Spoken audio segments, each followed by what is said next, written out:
Chapter 152. The atmosphere outside the ward was a little awkward. Lao Sen leaned against the wall and squatted on the ground. No one knew what he was thinking about.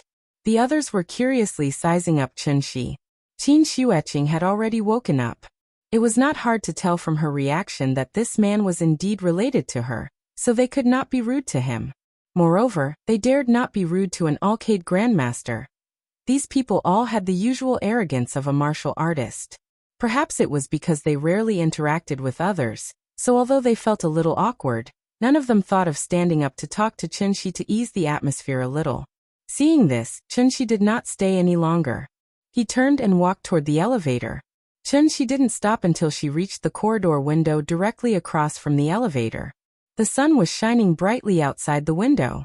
Even though he was a few streets away, he could still vaguely see the sparkling Dianqi Lake.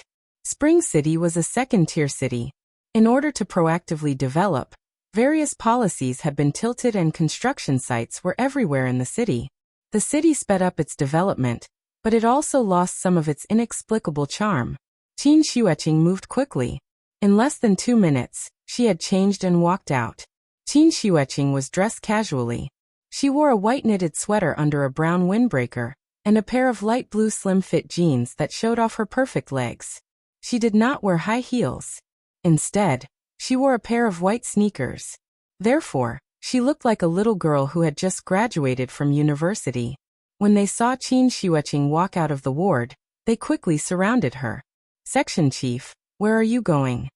Hearing this, Qin Xueqing forced a smile and told them, "Wait for me here. I'll be back soon." "No, the doctor said that you need to rest more." "That's right. You've just recovered from a serious illness. You should rest more." "Why are you going out?" "To buy things. Then we can run errands. Since we've already failed the quest, why don't we just relax in Spring City? The environment here is great, and it'll be good for your recovery." Although they were older than Qin Xueqing, they seemed to respect her as their leader.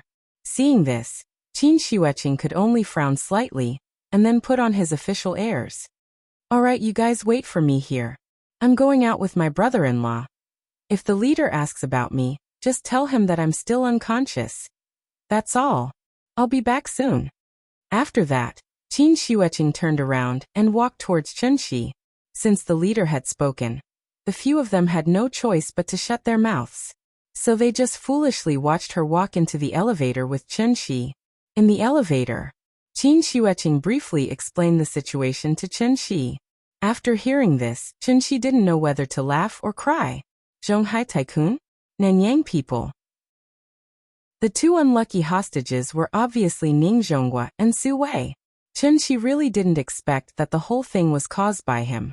But the strange thing was that he had already asked Ning Qiutong to get the medicine to ransom them. But looking at the situation in front of him, the group of Nanyang people probably went back on their word and wanted to kidnap Ning Zhonghua and Su Wei back to Nanyang. That was why the Wu Lian chased after them. Qin Xueqing was a little absent-minded. After the elevator door opened, she followed Chunxi directly into the elevator. However, it wasn't until she walked out of the elevator that she realized Chunxi didn't press the button for the first floor, but the top floor. The top floor was the ICU ward. There weren't many patients or family members walking around here, so it was very quiet. "Why did you bring me here?" Chunxi smiled and didn't say anything. After walking out of the elevator, he walked directly to the fire escape next to him, then followed the fire escape to the iron door on the rooftop. He gently touched it with his hand, and the iron door opened. Qin Xueqing was a little confused, but when she saw Chunxi's mysterious look, she was a little angry. So she didn't bother to ask any more questions. She directly followed Chunxi to the rooftop. There was nothing special on the rooftop, only a row of central air conditioning systems. Qin Xueqing looked around, then frowned and asked, "What are you going to do?" Chunxi stopped in his tracks. He turned around and glanced at Qin Xueqing, then said with a smile, "I'm going to take you flying." "What?" I said, "I'm going to take you flying." After saying that, Chunxi directly stood on Qin Xueqing's right side, then gently put his hand on her waist. Qin Xueqing was stunned. When she came back to her senses, she wanted to scold Chunxi.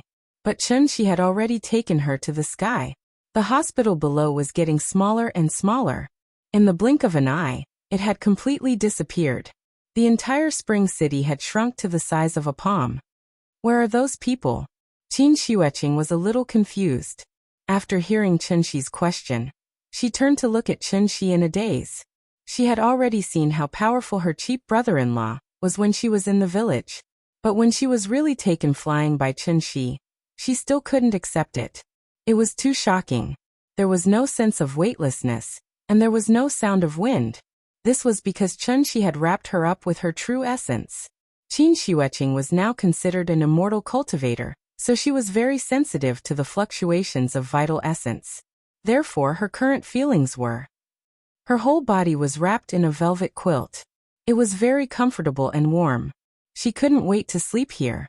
Because they didn't have a flying Dharma treasure, Chunshi didn't want to take advantage of his sister-in-law, so he didn't directly carry her and fly.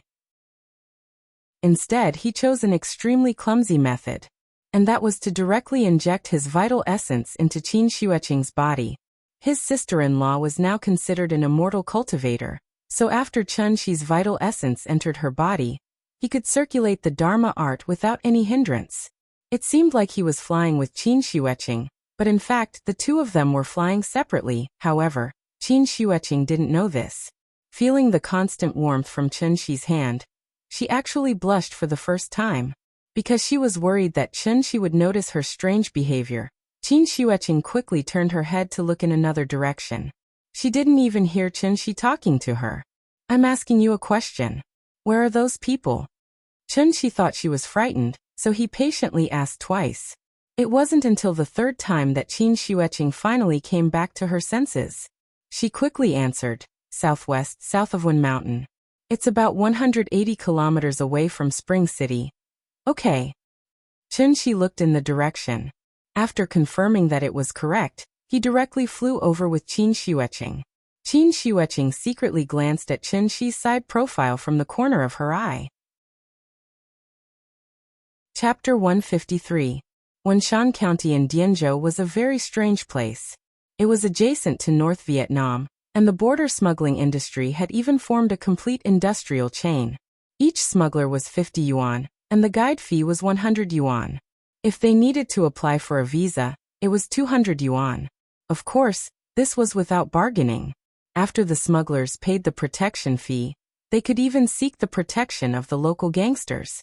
If anything happened, they would come forward to solve it because the other party also had to build a brand reputation. Today, everything in Wenshan was in order. Therefore, many people didn't know what had happened here. More than 20 years ago, a major incident happened in Wenshan County's Pingyuan town. It could be said to be the largest anti-drug operation since the founding of the country. Compared to this incident, the incident in Yuezhou's Lufeng Boshi village paled in comparison. As for people like Dongbei's fourth master Qiao, Liaodong's Lu Yong, Shanqing's Wen Chang, and Chengdu's Lu Han, they couldn't be compared at all. The former was a gangster who could show off with a pistol, while the latter was a drug lord who had his head tied to his belt and could explode with a grenade at any time. After the anti-drug operation in Pingyuan, Wenshan became what it was today. However, it had always been the focus of the country's attention. The drug dealers weren't stupid. After the anti-drug operation ended, they had already moved to Maoping village, which was more than 100 kilometers south of Wenshan, and only 2 kilometers away from the border. They usually lived in Maoping, and when they needed to work, they would smuggle to North Vietnam. They were born and raised in the local area. Every forest and every hillside couldn't be more familiar. This section of the border had no natural barriers. As long as they passed the boundary marker, they would be considered to have left the country. The border guards were also people. If they hadn't received the news in advance or happened to run into them, there was basically no way to stop these people. After leaving the country, they had no right to catch them. After returning to the country, they immediately became honest citizens. They also had no right to catch them.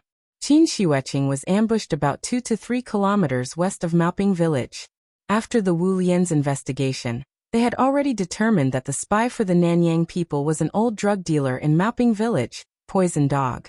Poison Dog was his nickname more than 20 years ago. After Ping Yuan was swept away, Poison Dog changed his name to Old Dog and hid in Maoping village. He was the type of person who didn't have much courage and was usually very cautious.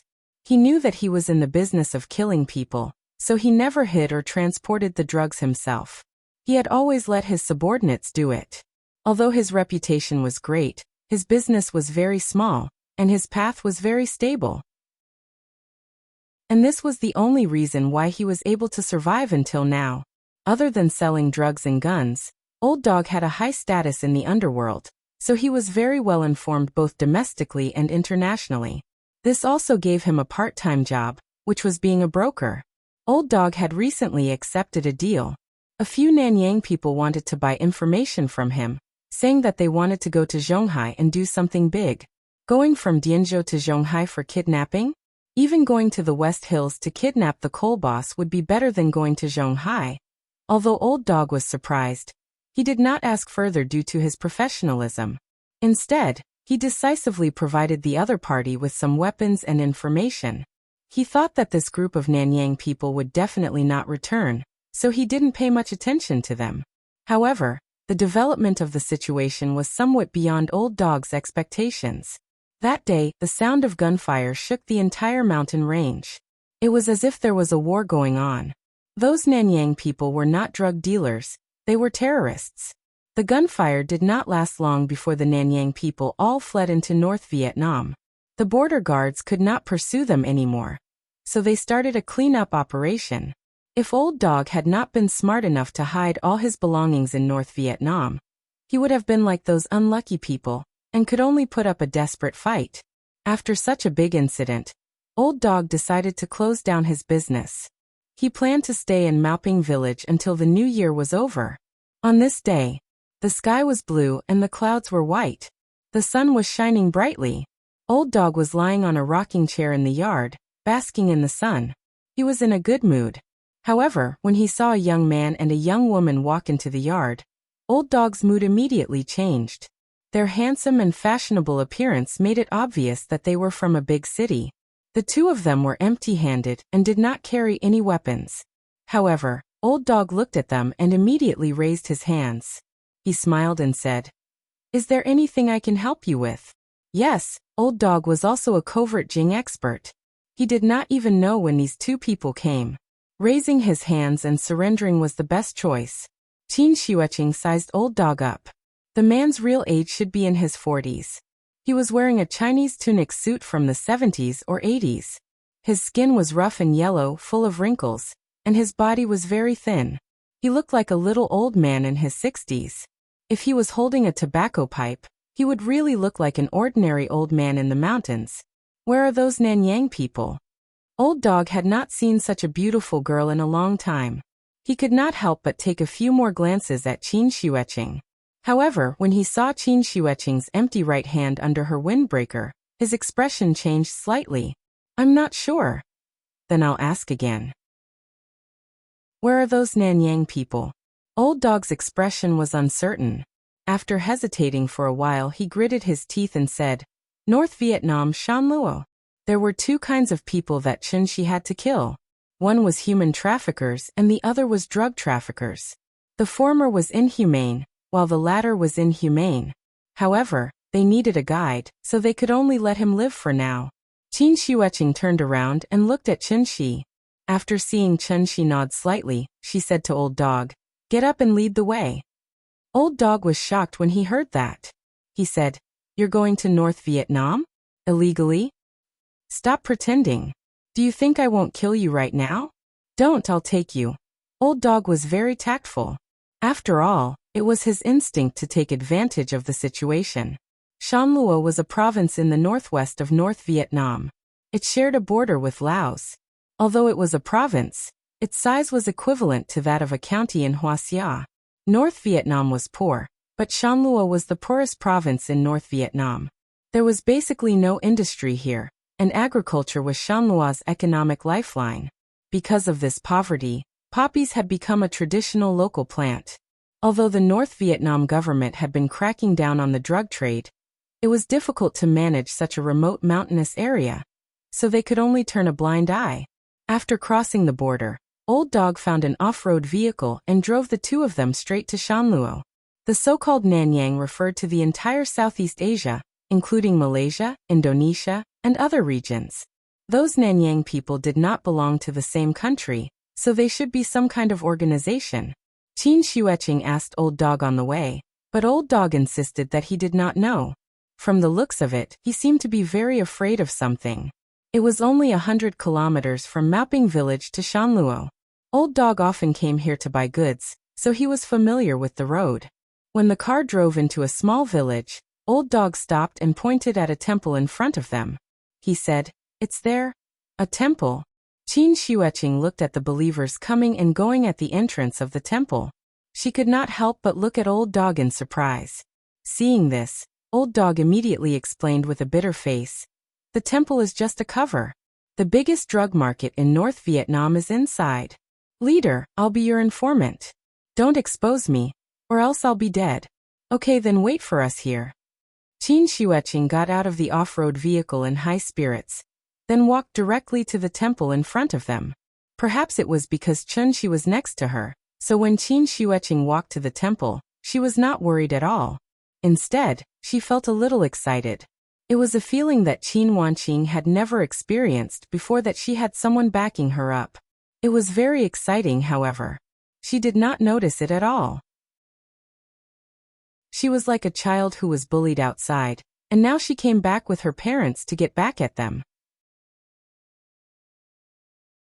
Chapter 154. Nanyang did not seem big, but it was one of the more densely populated areas in the world. There were many immigrants here, and because it was once a colony, the locals had many different beliefs such as Buddhism, Catholicism, Christianity, and Judaism. Among them, most of them believed in Buddhism. Unlike Huaxia's Mahayana Buddhism, Hinayana Buddhism was more popular in Nanyang. The difference between the two was that Mahayana Buddhism promoted the salvation of others and oneself, while Hinayana Buddhism promoted self-indulgence. If one had to describe it, one could say that one was a bus, while the other was a motorcycle. Hinayana Buddhism was a derogatory term for Mahayana Buddhism. In fact, Hinayana Buddhism's followers did not agree with this term. They called themselves Southern Theravada Buddhism. The Nanyang region mainly believed in Hinayana Buddhism, so the temples were very different from those in Huaxia. Huaxia's temples were mostly palatial, majestic, and solemn. Nanyang's temples, on the other hand, were mostly standalone. They were relatively small, with a Buddhist hall and a Buddhist pagoda, surrounded by scattered monks' residences or places for rest and study. Mahayana Buddhism's temples had many statues of Buddhas, Bodhisattvas, and all kinds of protectors. However, Hinayana Buddhism's temples only had one statue.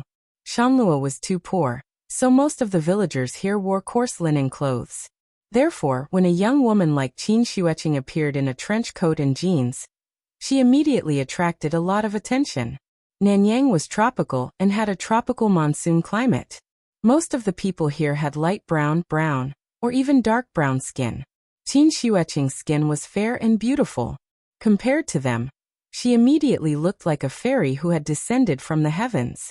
After hearing Old Dog say that this was where the Nanyang people were hiding, Qin Shueching immediately walked towards the temple. Her sister-in-law seemed to have a bad temper and was not easy to get along with, but in fact, she had never even killed a chicken before. Although she had a license to kill, she had always controlled herself when she was on missions. Once the enemy lost the ability to resist, she would immediately stop. However, being friendly to others did not mean that others would be friendly to her. That shot had completely angered Qin Shueching. As a result, her wound had not even healed, and she was still in an extremely weak state. When she heard that Chen Shi was going to avenge her, she immediately followed him. If she was not as skilled as him, it would be fine. However, the other party arranged for a sniper to ambush and almost take her life. Although her life was saved, her right hand. So she had to take revenge. After seeing Qin Wanqing get out of the car and leave, Chen Shi also opened the door for her. Before leaving, Chen Shi smiled and said to the old dog, "Let me give you a piece of advice. You better stay here and wait for us to come back." Then he followed Qin Shueching. After the two of them left, The old dog spat out the window, hesitating whether to drive away now. However, of course of the world's Chun, this young man was not simple. Even if he ran away now, he could only run away as a monk, but not as a temple. Unless he never returned to Huaxia. His wife and children were still in Huaxia. How could he not go back? This was indeed a temple. It looked a little ordinary. After entering the main hall, the first thing that came into view was a golden statue of Buddha. A monk was meditating by the side. When he saw Qin Xueqing, he said a few words. Qin Xueqing did not understand. She frowned and tried to say, "I'm looking for someone." The monk was stunned. Then he said in awkward Chinese, "Who are you looking for?" Qin Xueqing was about to speak. But at this moment, she saw a figure walking out from behind the Buddha statue. It was a dark and thin man. He was about 30 years old. His skin was dark, and he wore a coarse short coat. The muscles on his arms were exposed. Qin Xueqing was indeed too eye-catching. So the dark and thin man saw her at first sight. The dark and thin man was stunned for a moment. Then he reached for his waist. "I'm looking for him." The moment she saw the dark skinny man, Qin Wanqing's expression couldn't help but turn cold. After saying that, she seemed to have turned into a white crane and flew toward the man in an instant. The dark skinny man's reaction was also very fast. Just as Qin Wanqing pounced on him, he had already taken out a pistol from his waist. Who knew how much blood these people had on their hands, so they didn't hesitate at all when they fired. He aimed the gun at Qin Xueqing and wanted to pull the trigger. However, after he pulled the trigger with his index finger, the trigger did not move. It was as if it was stuck. Because this time her brother-in-law was standing behind her sister-in-law. After all, she had just recovered from a serious injury. Her skills were not as good as before. What if she was not careful and got shot again? The dark and thin man reacted quickly. When he saw that the trigger could not be pulled, he turned around and wanted to run. But at this time, Qin Xueqing had already rushed in front of him. She raised her left hand and grabbed his neck. Then she pressed him against the wall. Because she used too much force, the dark and thin man's eyes rolled back. With Qin Xueqing's character and habits, it was absolutely impossible for her to have any close contact with such a rough and stinky man. But now she was angry, so she did not care about anything. She grabbed the dark and thin man by the neck and lifted him up. Then she asked coldly, "Where is the Huaxia that you kidnapped?" All of this happened in the blink of an eye. The monk next to them was an ordinary person. After being stunned for a moment, the monk was frightened by the scene in front of him. He ran toward the back of the temple. Chun-Shi looked at the back of the monk and did not choose to stop him. Instead, he went behind Qin Xueqing and asked casually, "Are you sure that he can understand Chinese?" Qin Xueqing could not help but be angry when she heard this. She was completely angry now, so she did not care about anything else. Her left hand tightened again, and the dark and thin man immediately rolled his eyes. "Speak. Where is the Huaxia that you kidnapped?" "That's enough. He is about to be strangled to death."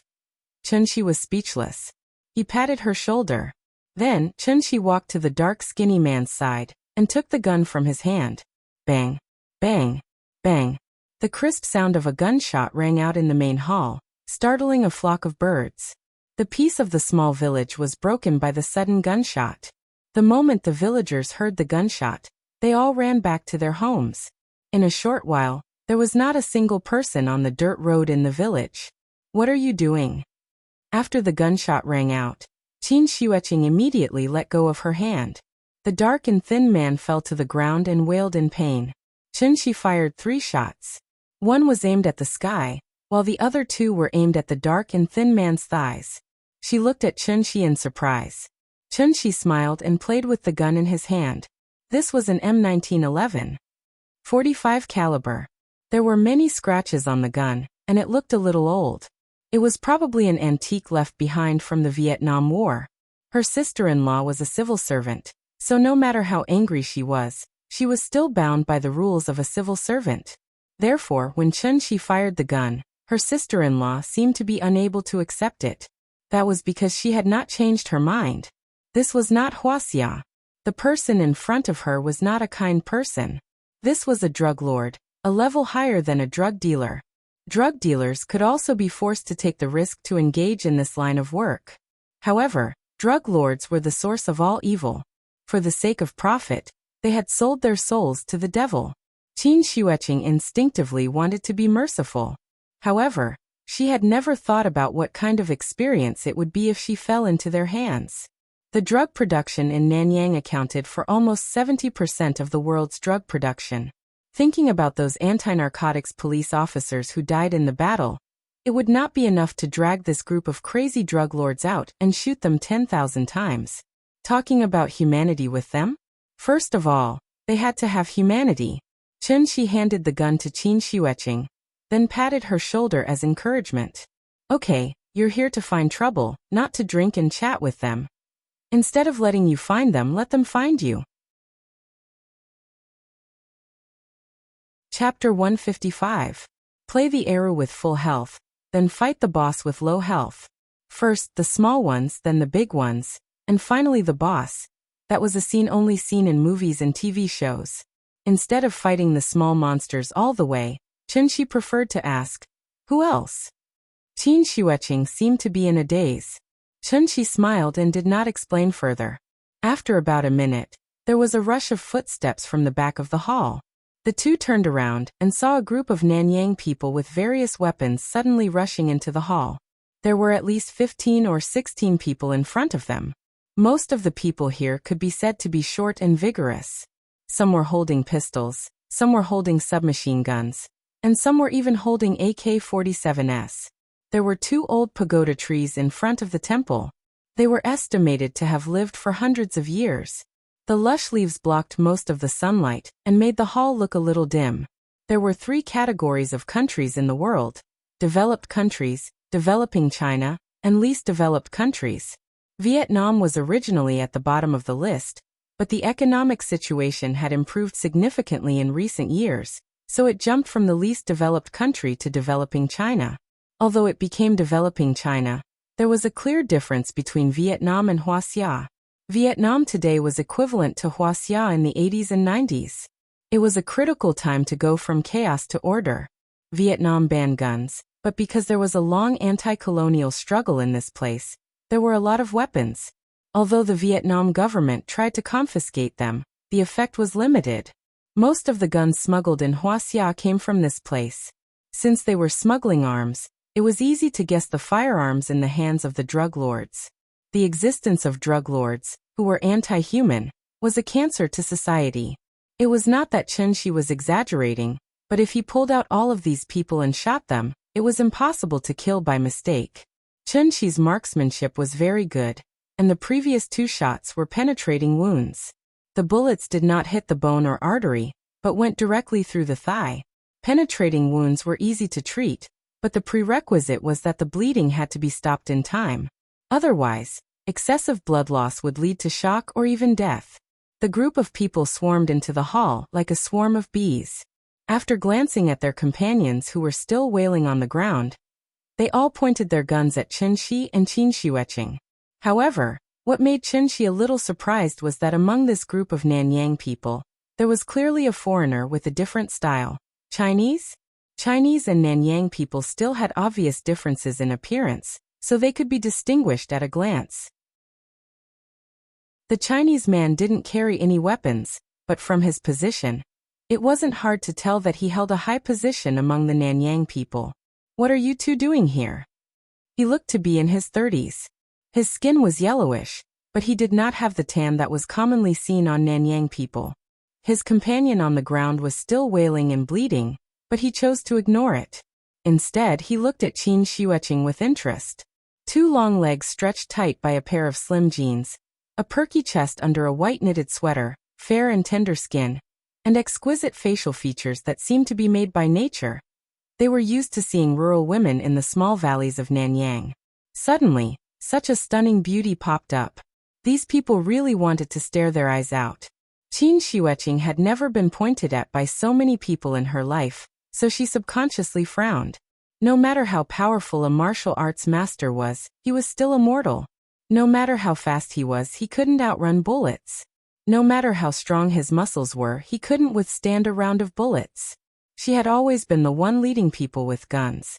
Now that her position had changed, she was really not used to it. Was she afraid? She wasn't afraid that it was fake. However, when she thought of her cheap brother-in-law behind her, Qin Xueqing suddenly became very confident. International Wu Lian Headquarters Emergency Management Office in Beijing. We're here today to look for 2 kidnapped Huaxia people.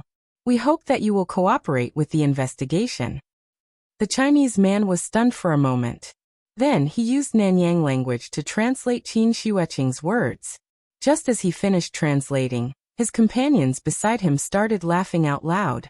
This Chinese man was Bai Rongqing. His grandfather immigrated to Nanyang, and his family never left. There were many Chinese in Nanyang. They were the largest group of Chinese overseas, and were also the most economically successful group. If the Jews controlled the economy of the United States, then the Chinese in Nanyang controlled the entire economy of Nanyang. Of course, this was a slightly exaggerated statement, but it was very intuitive. The Chinese in Nanyang were intelligent, hardworking, and thrifty. After they established themselves in Nanyang, they immediately worked hard to improve their social status. Bai Rongqing's father was not satisfied with the status quo, so he started the drug business. They could be considered drug lords, but they could also be considered not, because they were just middlemen who were responsible for pulling strings. For example, after a boss of a gang in Hong Kong was killed or arrested, the first thing the new boss would do was to visit the middleman in Nanyang. Production and sales were important links that could not be separated. The big drug lords were closely watched by Interpol, and generally did not leave their territory easily. At this time, the middlemen needed to step in. In recent years, many countries around the world had increased their efforts to crack down on drug trafficking, but the global drug trade did not decrease. Instead, it increased by more and more. Why? It was all because of the middlemen. They could be said to be omnipresent middlemen. Money or guns? Choose one. Either cooperate or your whole family dies. The group of people led by Bai Rongqing spoke in English. Qin Xueqing could not understand. However, how could she not understand their wretched expressions and obscene actions? Her sister-in-law was so angry that her face turned red. However, the black barrel in front of her made her quite wary. Seeing this, Chun-Shi took a step forward. The hall was filled with laughter, and the atmosphere seemed relaxed. However, in reality, the two sides were at daggers drawn. After Chun-Shi took a step forward, Bai Rongqing's face suddenly froze. His companions next to him also pointed their guns at Chun-Shi. Then, Chun-Shi suddenly opened his arms. Then he leaned forward slightly and pressed both of his arms forward. The true essence around his body suddenly erupted like a tsunami, surging and surging violently. There was no sound, only a series of exclamations. This group of armed thugs was like a bowling ball that had been knocked over. They were instantly thrown off their feet. However, their reaction was also extremely fast. Although they were dizzy and their blood was surging, after this group of thugs fell to the ground, their first reaction was not to get up, but to lie on the ground, raise their guns, and pull the trigger. Da-da-da, there was a series of fierce gunshots in the hall. The bullets swept the wooden door, and suddenly a cloud of wood chips exploded. Old Dog was sitting in the off-road vehicle. He could hear the fierce gunshots coming from the temple from afar. With his experience, he could even tell which model the gunshots belonged to. Sigh, they're asking for it. After sighing pretentiously, Old Dog leisurely lit a cigarette, intending to finish it before setting off. The gunshots sounded for about half a minute. Then, the gunshots stopped abruptly. In the temple, Bai Rongqing sat on the ground, looking at everything in front of him in a daze. The originally solemn Buddhist hall had been dyed a different shade of crimson by the fresh blood. The wooden floor was also covered in blood. Other than the blood stains on the walls and doorposts, there was also some minced meat stuck to them. The minced meat and fresh blood mixed together, constantly emitting a strong fishy smell. This purgatory-like scene made Qin Xueqing very uncomfortable. She quickly covered her mouth and ran out of the temple. The blood had already dyed Bai Rongqing red, but there was not a single wound on his body. What happened just now? Bai Rongqing's mind was a mess. Blood flowed down from the corner of his eyes, and his ears were buzzing. He only remembered. The young man in front of him suddenly waved his arms. Then his men opened fire. But the target of their shots, it was not the young man in front of him, but the teammates next to him. More than 10 people suddenly picked up guns and shot at each other, resulting in this scene of purgatory on earth. Chun-Shi calmly looked at Bai Rongqing and suddenly asked, "Can we have a good chat now?" After hearing his voice, Bai Rongqing could not help but tremble. Chapter 156. Nanyang was different from Huaxia. Huaxia's mysterious power came from the necromancers, and it had a bit of the style of an immortal.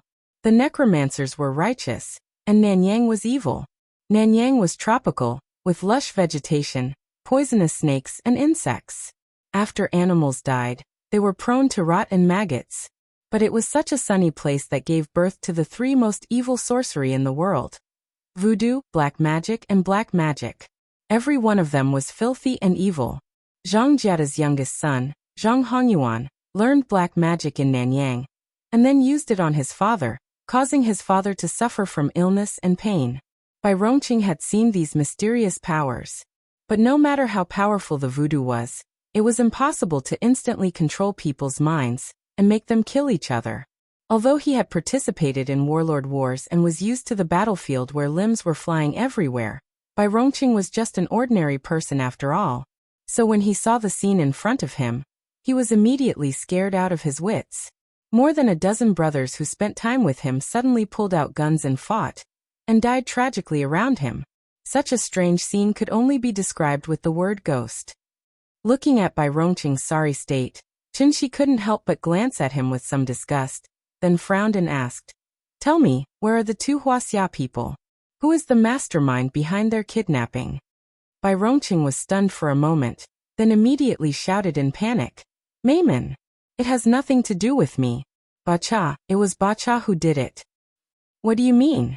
Speak clearly." His tone was very panicked, and his Mandarin was not very standard, so Chun-Shi didn't understand for a while. "I was only responsible for providing support. It was Bacha who ordered it. He's in Mayman. Those 2 Huaxia people have been brought back to Mayman by him." This time, Chun-Shi finally understood. Mayman should be a place. Bacha was the mastermind of this series of events. Since he was in charge of providing support, the person who arranged for the sniper was definitely the one in front of him. Thinking of this, Chun-Shi turned his head to look outside the hall, but Qin Xueqing had long since disappeared. It was probably because he had never seen such a bloody scene before, so he felt a little nauseous. "Forget it. Remember to be a good person in your next life and accumulate more good karma." Hearing this, Bai Rongqing's expression suddenly changed. He thought that Chun-Shi was going to kill him, so he quickly knelt on the ground and kept kowtowing, begging for mercy. "Don't kill me. None of my business. I am also from Huaxia. Don't kill me." Chun-Shi didn't pay any attention to him. Instead, she turned around and walked out of the hall. Looking at his back as he left, Bai Rongqing thought that his begging had worked, so he was so excited that he wanted to stand up. However, at this moment, Chun-Shi, who had already walked out of the hall, suddenly snapped his fingers. A flame suddenly jumped out from his fingertips. Then, the flame was like a dandelion, slowly floating on top of the blood in the hall. Like a spark on oil, the blood on the ground did not seem to be blood but gasoline. The raging fire engulfed Bai Rongqing in an instant. Outside the hall, when Old Dog saw Qin Xueqing walk out of the hall safe and sound, he could not help but widen his eyes. When he saw Chun-Shi walk out of the hall, his face suddenly looked as if he had seen a ghost. The gunshots were so intense just now. Could it be that they were shooting? Chun-Shi waved in Old Dog's direction, and Old Dog immediately started the car and anxiously drove in front of the 2 of them. While the 2 of them were in the car, Old Dog secretly glanced at the hall. Then he could not help but swallow a mouthful of saliva, and cold sweat appeared on his face. "Go to Mayman." Ah. Old Dog had not recovered from the shock, and when he heard Chun-Shi say it again, he said with a panicked expression, "Mayman? Golden Triangle?" Hearing this, Chun-Shi raised his eyebrows and could not help but chuckle. "Golden Triangle? Let's go, let's take a look. It had to be said that the old dog was also very powerful. After entering Laos, he contacted a helicopter and directly flew Chenxi and Qin Xueqing to the Golden Triangle. This place was inaccessible and mountainous. Most of the areas were more than 3,000 meters above sea level, and the roads were all small roads, so they had to rely on horses and mules to transport drugs. Now that they had money, helicopters naturally became the most popular item for drug traffickers. 20 years ago, Kunsa ruled the world here, but after Kunsa's death, this place returned to its previous state of fragmentation. Similar to the three kingdoms of Qin and Han, Bacha is a drug trafficker who suddenly rose to prominence in the past 10 years, and his group of people are not afraid to fight. In terms of strength, he is below average, but in terms of terror, he is definitely in the top 3. At this rate, I think he will become the second Kunsa. Seeing that Bai Rongqing was easily taken care of by them, Old Dog was finally willing to open his mouth. Whatever Chenxi asked, he answered honestly, and did not dare to be hazy at all. After flying for almost 40 minutes, a small village appeared in Chenxi's field of vision. This was a very backward village, and the style of the houses were all wooden high houses unique to Nanyang. A few children ran around the village from time to time, and it was a peaceful scene. The helicopter landed in the open space outside the village, but the children seemed to be used to it, and did not even gather around to look at it. Qin Xueqing got off the helicopter, and saw a sea of red flowers. It was a sea of poppies, and they were as red as blood. They were delicate and beautiful, but they were full of murderous intent. Mayman is Bacha's nest, and there are anti-aircraft guns there. Planes cannot get close, or they will shoot them down, so we have to ride horses there. Old Dog gave a few simple instructions to a villager, and the villager pulled 3 horses from the stable. The 3 of them rode their horses slowly along the small path, just like tourists who had come here for a vacation. After walking for about an hour, the old dog finally stopped. He pointed at the winding path in front of them, and said with a smile, "Leader, we're here. After going over the hill in front, we will be in Bacha's territory. There are sentries on the mountain, so I won't send you there." After that, Old Dog wanted to turn his horse around and return to the village. "Stop!" Chenxi stopped him.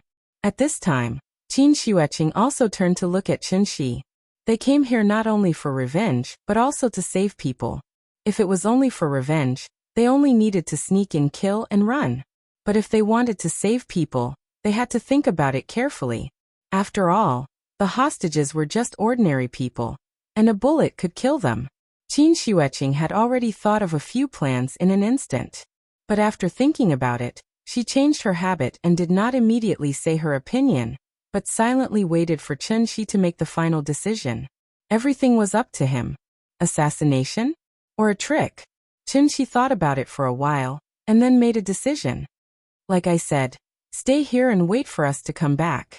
After glancing at Old Dog, Chenxi turned to Qin Xueqing and said, "Let's go, I want to see how poisonous and powerful that drug lord is." "Okay." After hearing his bold declaration, Qin Xueqing immediately nodded excitedly. Chapter 157. This was a place where poppies bloomed, and where drugs were rampant and evil were bred. In people's impression, this place represented darkness. However, after experiencing it for themselves, people realized that this place was so beautiful and sunny.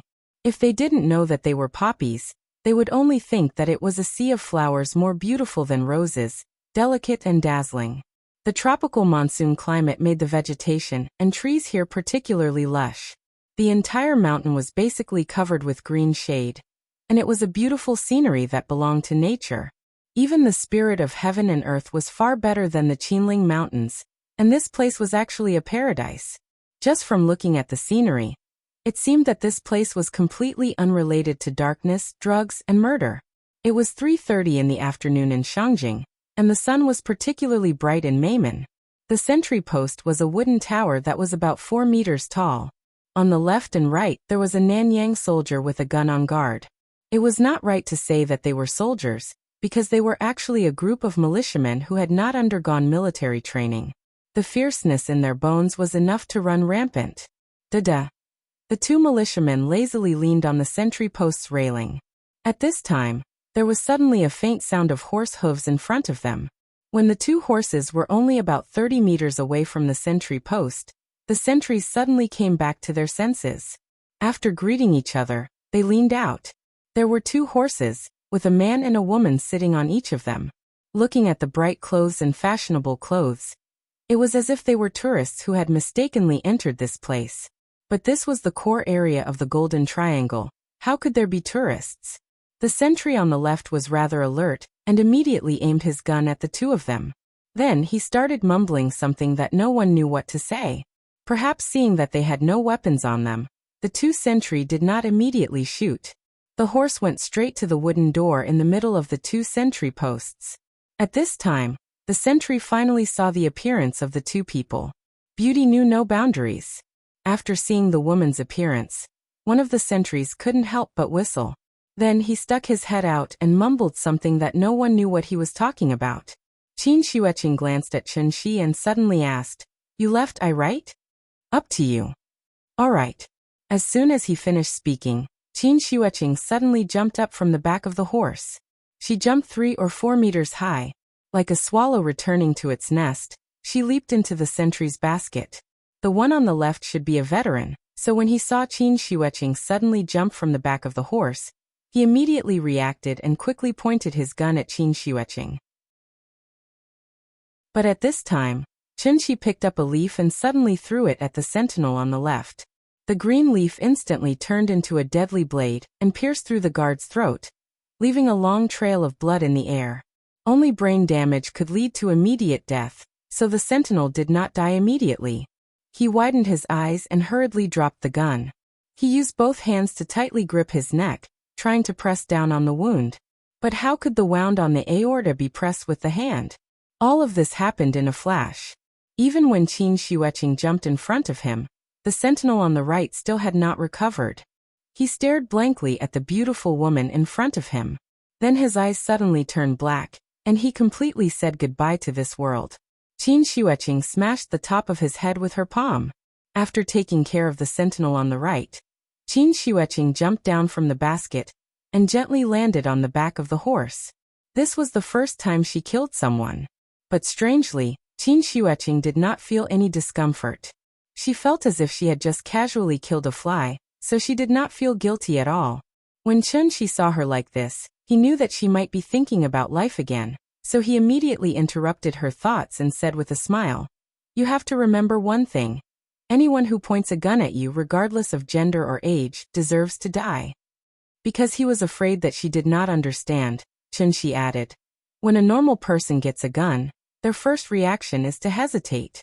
So those who get a gun and are ready to shoot must have killed before, or are mentally prepared to kill. If you hesitate, then after he pulls the trigger, the one who will die will be you." Qin Shuiqing frowned and thought for a while.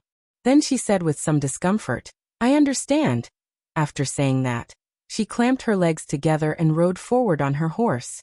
Seeing this, Chen Shi could only helplessly shrug. He guessed that his sister-in-law did not listen to him. It was about good and evil, killing and forgiveness. Chen Shi actually agreed with this saying, "Forgiving them is God's business. I am only responsible for sending them to see God." Maymon's territory was very large. After passing the sentry post, the two saw large areas of poppy fields, just like the rape fields next to the highway. When spring came, there was an endless sea of golden flowers on both sides of the highway. But here, the rape flowers turned into poppy flowers. The sea of golden flowers also turned into an endless sea of blood-red flowers.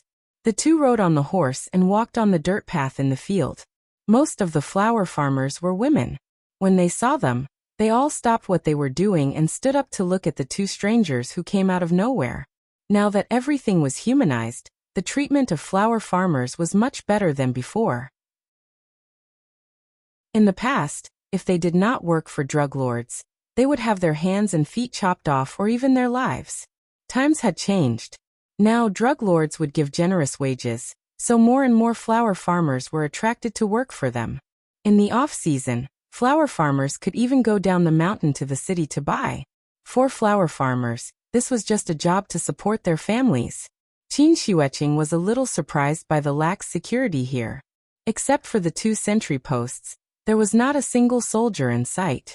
She did not know that now was not 20 years ago. The weapons and equipment of drug lords had been upgraded long ago. The rich ones even rented satellites to keep an eye on the troop movements of the surrounding countries. Even without satellites, radar was a necessary item. So the function of the sentry post was more like announcing the ownership of this territory to the outside world. Most people would not go to the nest of drug lords for no reason. After all, trespassing into a military base would at most be expelled, but trespassing into a drug lord's territory would cost one's life. Mayman was like a small town. There were several villages around the town, and the villages were surrounded by a sea of flowers. The 2 walked for a while. After passing through a sea of flowers, the terrain suddenly opened up, and the reinforced concrete building finally appeared in front of them. In front of them was the legendary town of Mayman. Qin Xueqing curiously looked at the layout of the town, and found that the place was completely arranged according to the plan of a military base. In the center of the base, there were 2 missile launchers, and several cannons were arranged on the roof next to them. A little further ahead, there was a helipad full of armed helicopters. On the right side of the town, there was a training ground, where hundreds of armed soldiers were being trained. Except for the lack of an airport runway, there was really everything here. Qin Xueqing was a little stunned, because her impression of drug lords was still in the movies. However, what she did not know was that the movies were all about the drug lords of Kunsa's time. Decades had passed, and even Huaxia's aircraft carrier had been launched. If the drug lords had not been upgraded, they would have been wiped out by the government long ago. How about we go back and think about it? It was true that her sister-in-law was arrogant, but she was definitely not stupid. No wonder the government had not shouted the slogan of encirclement and suppression of the Golden Triangle in recent years. It was because the fight would be terrible. In the past, the soldiers rushed with guns. 2 heavy machine guns could kill a regiment, and they could not take a step forward. Chapter 158. Looking at the modern military base in front of her, Qin Xueqing had some thoughts of retreating. But when Chen Shi heard her words, he couldn't help but raise his eyebrows. He first glanced at Qin Xueqing's right arm, then asked with a faint smile, "Do you still remember why you're here?" Qin Xueqing was stunned. After looking down at her right arm unnaturally, she said hesitantly, "Are you really that confident?" "I'm above the heavens." When he said this, Qin Xueqing couldn't help but look at Chen Shi. Her almond-shaped eyes widened, as if she was very surprised. Seeing this, Chen Shi couldn't help but ask, "What? Is it strange?" Qin Xueqing realized that she had lost her composure, so she quickly shook her head and sighed. "You should be above the heavens." "That's good. Go, I'm in a hurry. I have to go back to Shangjing later." Okay. Perhaps she was infected by Chen Shi's strong confidence. Qin Xueqing nodded heavily and didn't say anything else. She jumped off the horse and walked directly to the base in front of them. Chen Shi rarely rode a horse, so naturally, he wanted to ride to his heart's content. So he leisurely followed behind his sister-in-law to the base. If Nian was here, she would have already clamored to ride a big horse. The base didn't have a wall.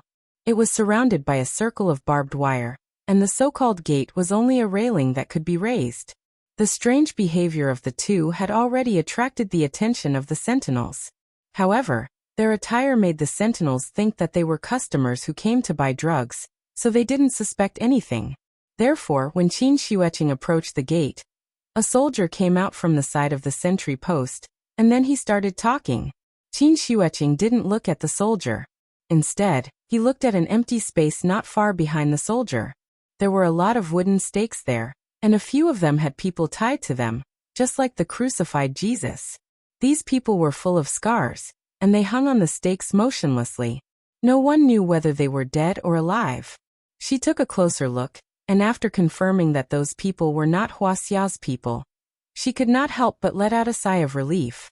If the hostages were to die here, the reputation of the Shangjing Emergency Department would be completely lost. Seeing that Qin Xueqing didn't reply, the soldier was a little angry, so he wanted to come up to her and take her back for questioning. Just as he reached out to grab Qin Xueqing's left arm, Qin Xueqing made the first move and directly grabbed the soldier's neck.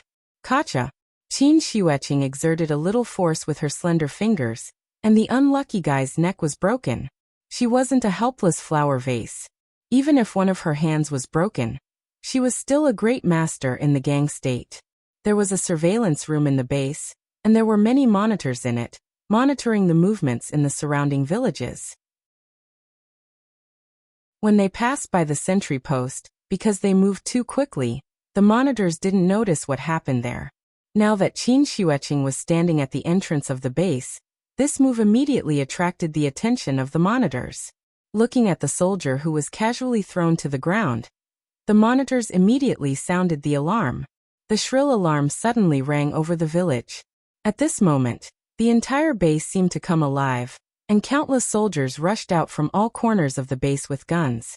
Even the soldiers who were still training on the training ground immediately stopped their training, and under the command of the instructor, they instantly entered combat mode.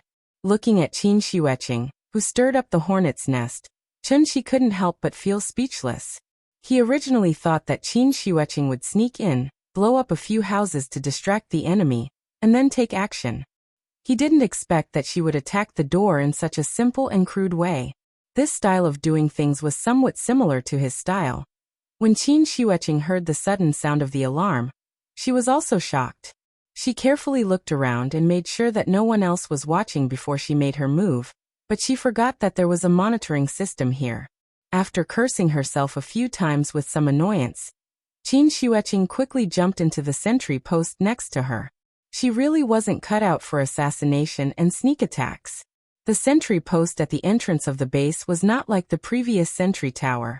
It was a square reinforced concrete building, 2 stories high, and the walls were thicker, which served as both a sentry post and a defense function. There were 3 soldiers in the sentry post. After hearing the alarm, one of them was ready to go out to check the situation, but he didn't expect to run into Qin Xueqing, who rushed into the sentry post. Almost without any reaction, he fell to the ground silently. A master could kill people within 10 steps like killing chickens. When Qin Xueqing sneaked up to the second floor, the other 2 soldiers were still observing the situation on the second floor. They saw Chun-Chi leisurely riding a horse in front of them. When they were about to shoot the stranger in front of them, Qin Xueqing had already twisted their necks from behind. After the monitor explained the enemy's situation and location through the broadcast, the soldiers all rushed toward the sentry post. After all, they were not a regular army, but the private armed forces of the drug lords, so they didn't have high discipline. When they heard that the enemy had invaded, they swarmed over. Qin Xueqing sneaked a glance at the situation below. There were at least 200 to 300 people, and they were all fully armed soldiers. These private armed forces were actually not much different from terrorists, so when they saw the body at the gate, they didn't need anyone to give orders, and 3 soldiers carrying rocket launchers directly walked out. The drug lords lacked everything but money. It was just a sentry post, and they could just blow it up and fix it later. They were carrying Carl Gustav M3 84mm rocket launchers, which were only produced in the 1990s and had been purchased and equipped by many countries. They could destroy all armored vehicles, including heavy tanks, as well as defense facilities such as bunkers, field fortifications, and so on within a range of 300 meters. The rocket launcher's initial speed was not fast, only 110 meters per second. After it was fired, it would keep accelerating until it was close to the speed of sound. 3 rocket launchers left 3 long trails of thick smoke behind them as they blasted directly toward the isolated sentry post. Qin Xueqing hid behind a hole in the wall on the second floor of the sentry post, not daring to show her head. After hearing a series of buzzing sounds, she felt that something was wrong. Just as she was about to secretly observe the situation outside, a violent explosion occurred. Boom, boom, boom. Gravel flew everywhere, and the ground shook. The sentry post shook violently, and Qin Xueqing suddenly felt a sense of fear in her heart. After about 10 seconds, the violent shaking gradually subsided. Qin Xueqing secretly poked her head out, and was immediately shocked. The explosion did not hit the sentry post, but the crowd below. Fortunately, they didn't use anti-personnel shells but armor-piercing shells. Otherwise, there would be no survivors here. Clatter, clatter. The sound of horse hooves sounded again. After using his true essence to calm the frightened horse, Chunshi rode into the base leisurely. He had to admit that his sister-in-law was indeed talented in gathering monsters. Otherwise, even if there were 3 more rocket launchers, it would be impossible to cause such a huge loss to the enemy. They actually dared to shoot his sister-in-law in front of him with an RPG. Chapter 159. After entering the gate of the base, the horse stopped. It kept snorting as though it did not like the smell of the place. When the drug lords heard the commotion, they ran out with guns in hand. Thus, they did not wear any protective equipment. The purpose of bulletproof vests and helmets was not to stop bullets. With the exception of the super heavy helmets used for explosive disposal, there was no other helmet in the world that could stop a rifle bullet. Even if he was lucky enough to block the bullet, his ribs would be broken if the bullet hit him, and his neck would be broken if the bullet hit him. This was equivalent to the full power attack of a martial arts expert. Thus, the real purpose of the protective equipment was to stop the debris and rubble produced by the explosion on the battlefield.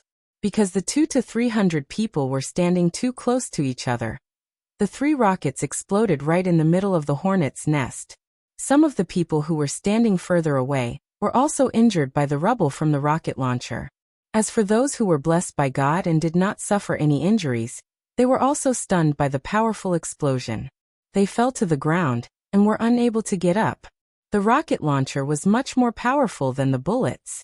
Broken limbs littered the ground and blood continuously flowed into the crater created by the rocket launcher. In just a short while, a shallow pool of blood had already formed.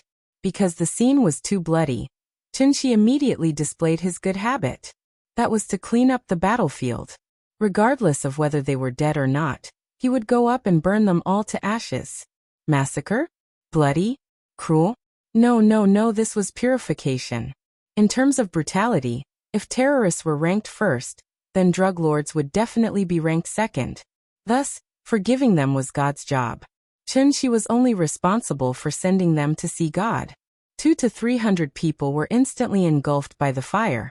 Qin Shueqing glanced at the scene and walked out from the outpost. Then, she stood beside Chunshi with a complicated expression. Chunshi picked up a gun from the ground. Caliber. The first small-caliber rifle to be officially listed in the world. It was used on a large scale during the Vietnam War. Now, it had been completely retired and replaced by the M16A2. The old version had become a civilian rifle in North America and Europe. He had played Counter-Strike before, but he had never played with a real gun. So after getting the gun, he studied it carefully. In the end, he didn't forget to take out the magazine and take a look. Then he put it back. Fortunately, the magazine was full. Let's go and see where the hostages are being held.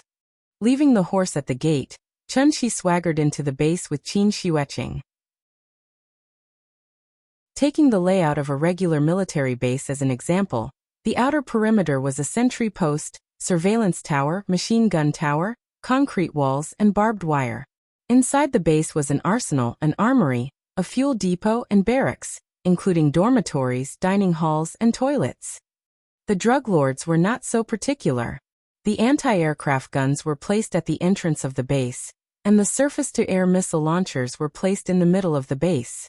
What was even more bizarre was that there was actually a villa not far behind the missile launcher. The villa was 2 stories high and there was a small garden in front of it. It was obvious that this was the base of the drug lords. The 2 of them surrounded the base. Chunshi held his gun and constantly shot at the fish that tried to escape the net. Whoever dared to show their head, he raised his gun and shot. 30 bullets were quickly used up. When there were no more bullets, he threw down the rifle and shattered the ground with his foot. With a wave of his hand, a series of gravel accurately hit the enemy's forehead. In the beginning, some small shrimps tried to resist by shooting, but as the 2 of them gradually went deeper, the sound of gunfire gradually subsided. The 2 of them walked straight to the villa. At this time, Chunshi discovered a problem. In the beginning, 200 to 300 people died. In addition to the small shrimps that came out one after another, there were at most 400 people.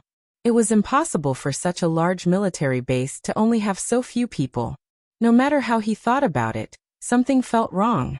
Then where were the people? Chen Shi pondered as he pushed open the door of the villa with Qin Xueqing. This was a magnificent villa. If the floors were a little higher, it could almost be called a castle. The drug lords had no taste and were purely nouveau riche. Therefore, the decoration in the villa was very luxurious.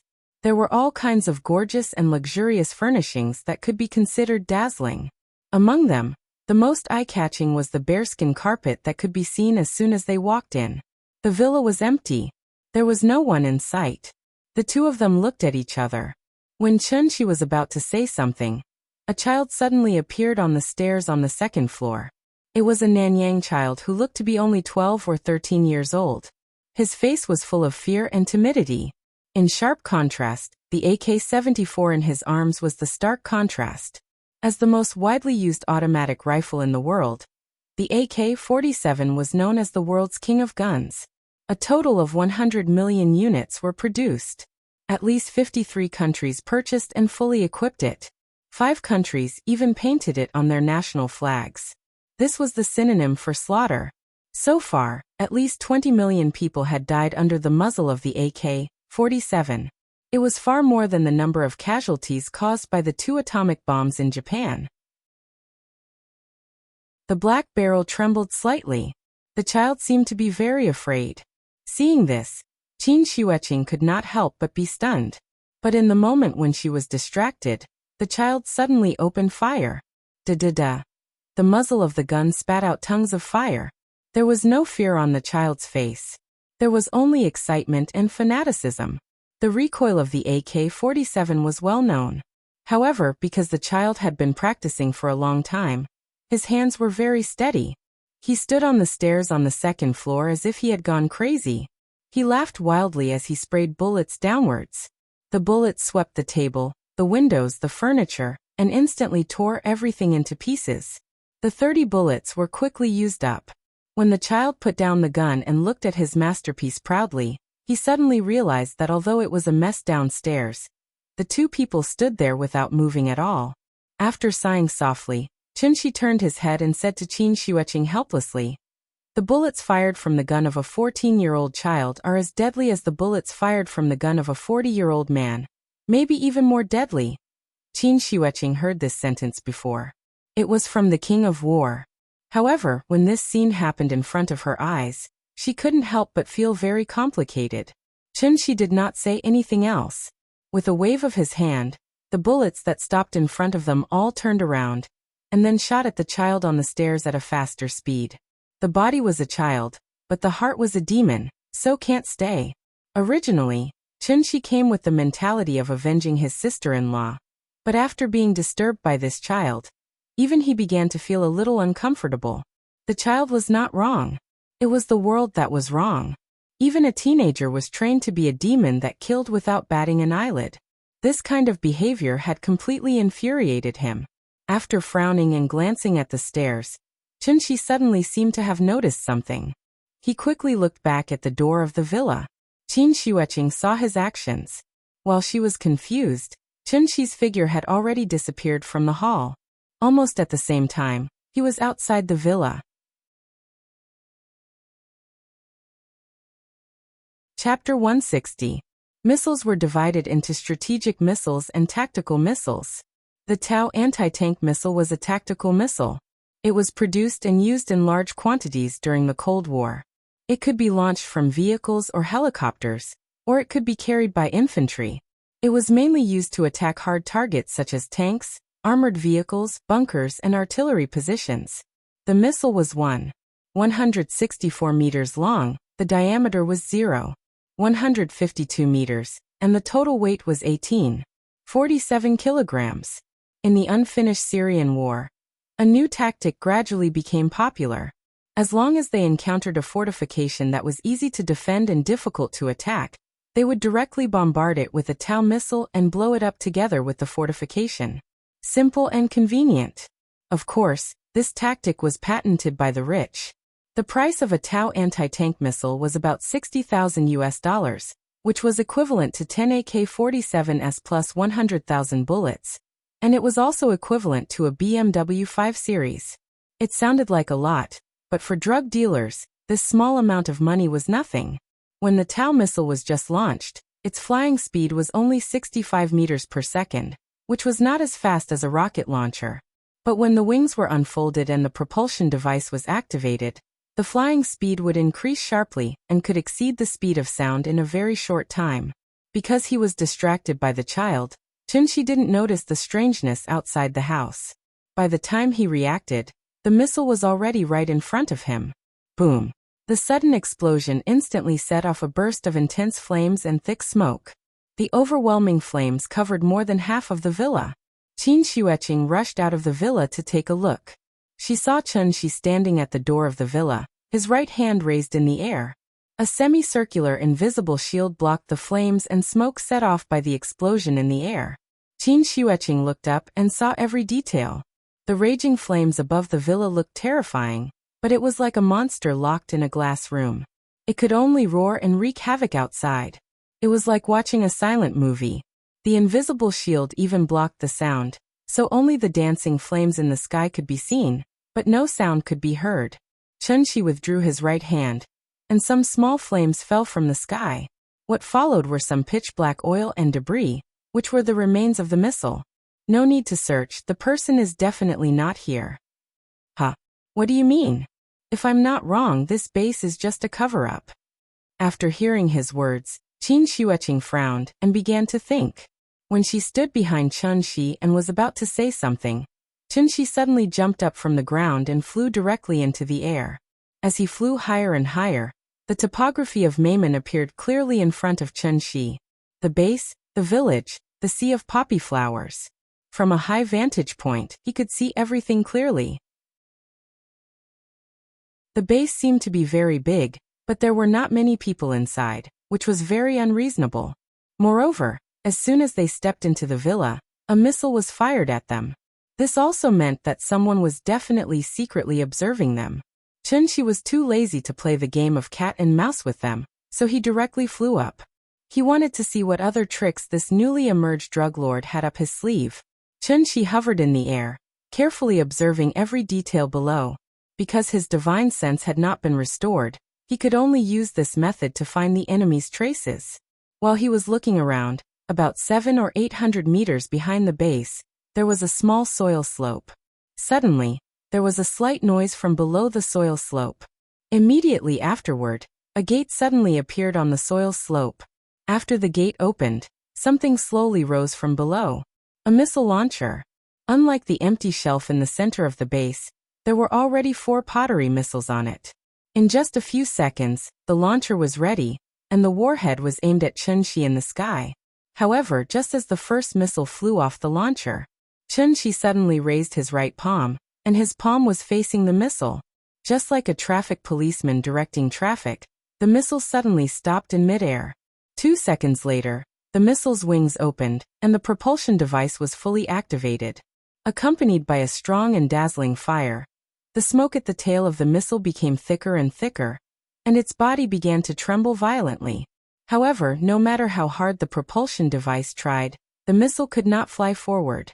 After another 3 seconds, just as the second missile was about to leave the launcher, Chunshi suddenly clenched her fingers. He grasped the air. That invisible true essence seemed to have substance, and in an instant, it exploded the first missile, and also detonated the 3 missiles next to it. Boom! It shook the sky and the earth, and dust flew everywhere. The violent explosion instantly flattened the entire soil slope, and a huge cloud of smoke suddenly rose from below the soil slope. When the smoke and dust dispersed, the launcher hidden under the soil slope was completely exposed. Of course, only ruins were left. It had to be said that this drug lord called Bacha was indeed very creative, and he even specially built a fake base to attract the attention of the outside world. The Sea of Poppies was here, and this was the lifeblood of drug lords, so his base would not be too far away. Underground, Chunshi looked down with interest, and then suddenly flew to a nearby soil slope. This was the largest soil slope in the vicinity, and it did not seem to have anything special. But with Chunshi's eyesight, he could see that there was a trace of something strange in the middle of the soil slope. Found you. He raised his hand and blasted a stream of true essence. After the dust flew everywhere, a pitch-black hole was revealed from the bottom of the soil. It was an entrance about 5 meters long and 3 meters high, just like the entrance to the underground garage. At first glance it was dark below. Chun-Shi landed at the entrance of the hole, and then directly walked in. However, waiting for him was a group of fully armed soldiers.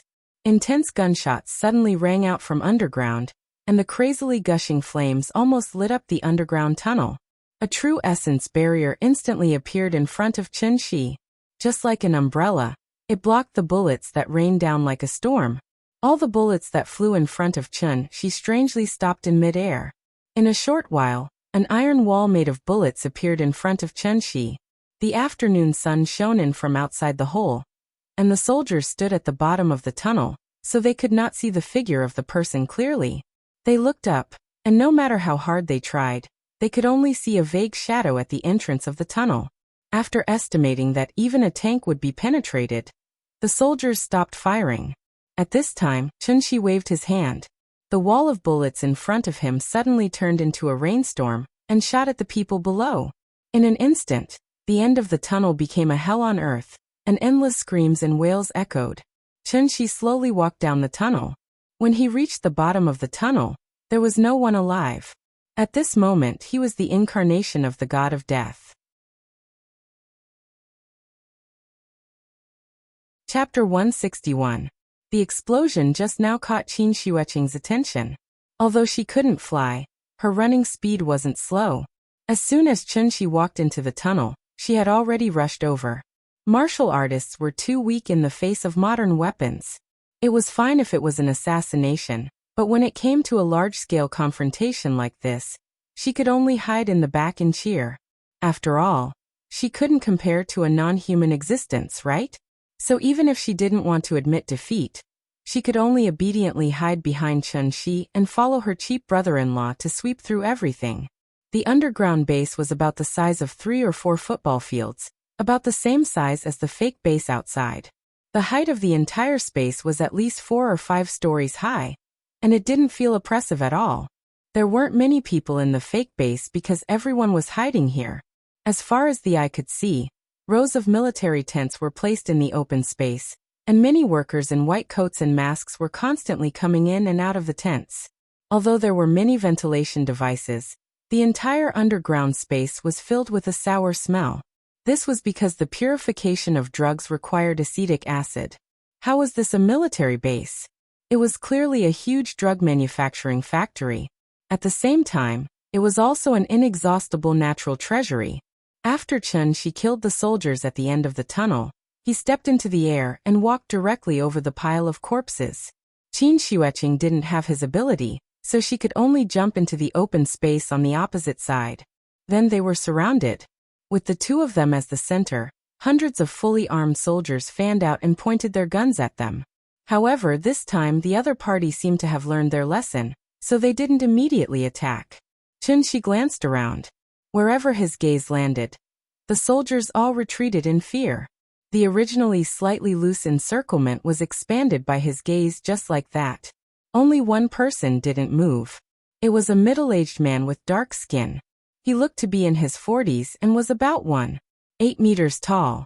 Compared to the Nanyang people around him, his height was like a crane in a flock of chickens. Respected celestial greetings. The middle-aged man's Chinese was much more standard than by Rongqing's, so Chun-Shi immediately frowned and asked, "Are you from Huaxia?"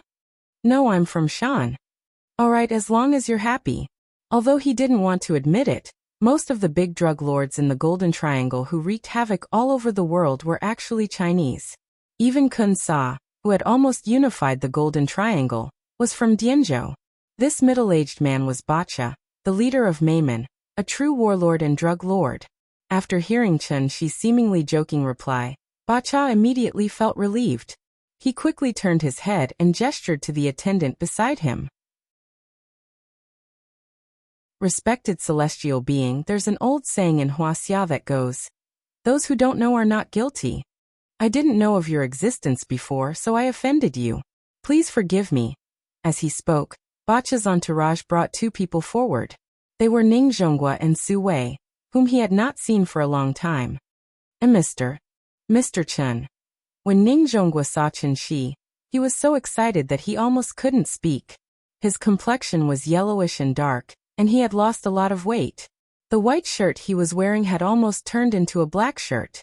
Ning Zhonghua's expression was very emotional, but compared to Su Wei, it was a bit of a joke. After Su Wei saw Chen Shi for the first time, he couldn't help but cry. He was considered a well-known business tycoon in Zhonghai, but at this moment, he was crying in front of thousands of people.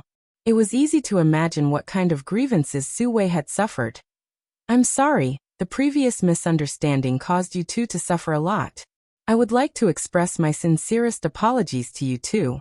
I hope you don't take it to heart." While speaking, Bacha gestured for his men to untie them. As soon as the ropes were untied, Ning Zhonghua and Su Wei rushed behind Chen Shi. As for what Bacha said just now, they didn't hear a single word. Qin Xueqing looked at the two with slight disdain, and then slightly distanced herself from them. Thinking about it, these two unlucky bastards were kidnapped all the way from Zhonghai to the Golden Triangle. They had to travel on land, and because of the Wu Lian's pursuit, they had to follow the group of Nanyang people over mountains and valleys. They were bitten by insects and snakes, but they had to wade in muddy water and swamps. If they couldn't keep up, they would be whipped. The two tycoons of the business world had lived like princes for most of their lives. During this trip, they truly experienced the suffering of the human world. This was probably the extent of the Red Army's long march. When they arrived at the Golden Triangle, they were locked in a dungeon. They ate, drank, and pooped in a room. They were no different from pigs in a pen. So, how could they not stink? Chen Shi stood in place and ignored the unlucky Ning Zhonghua and Su Wei. Instead, he calmly continued to watch Bacha. When Bacha saw this, he didn't say anything else. He turned his head and said a few words to the attendant next to him.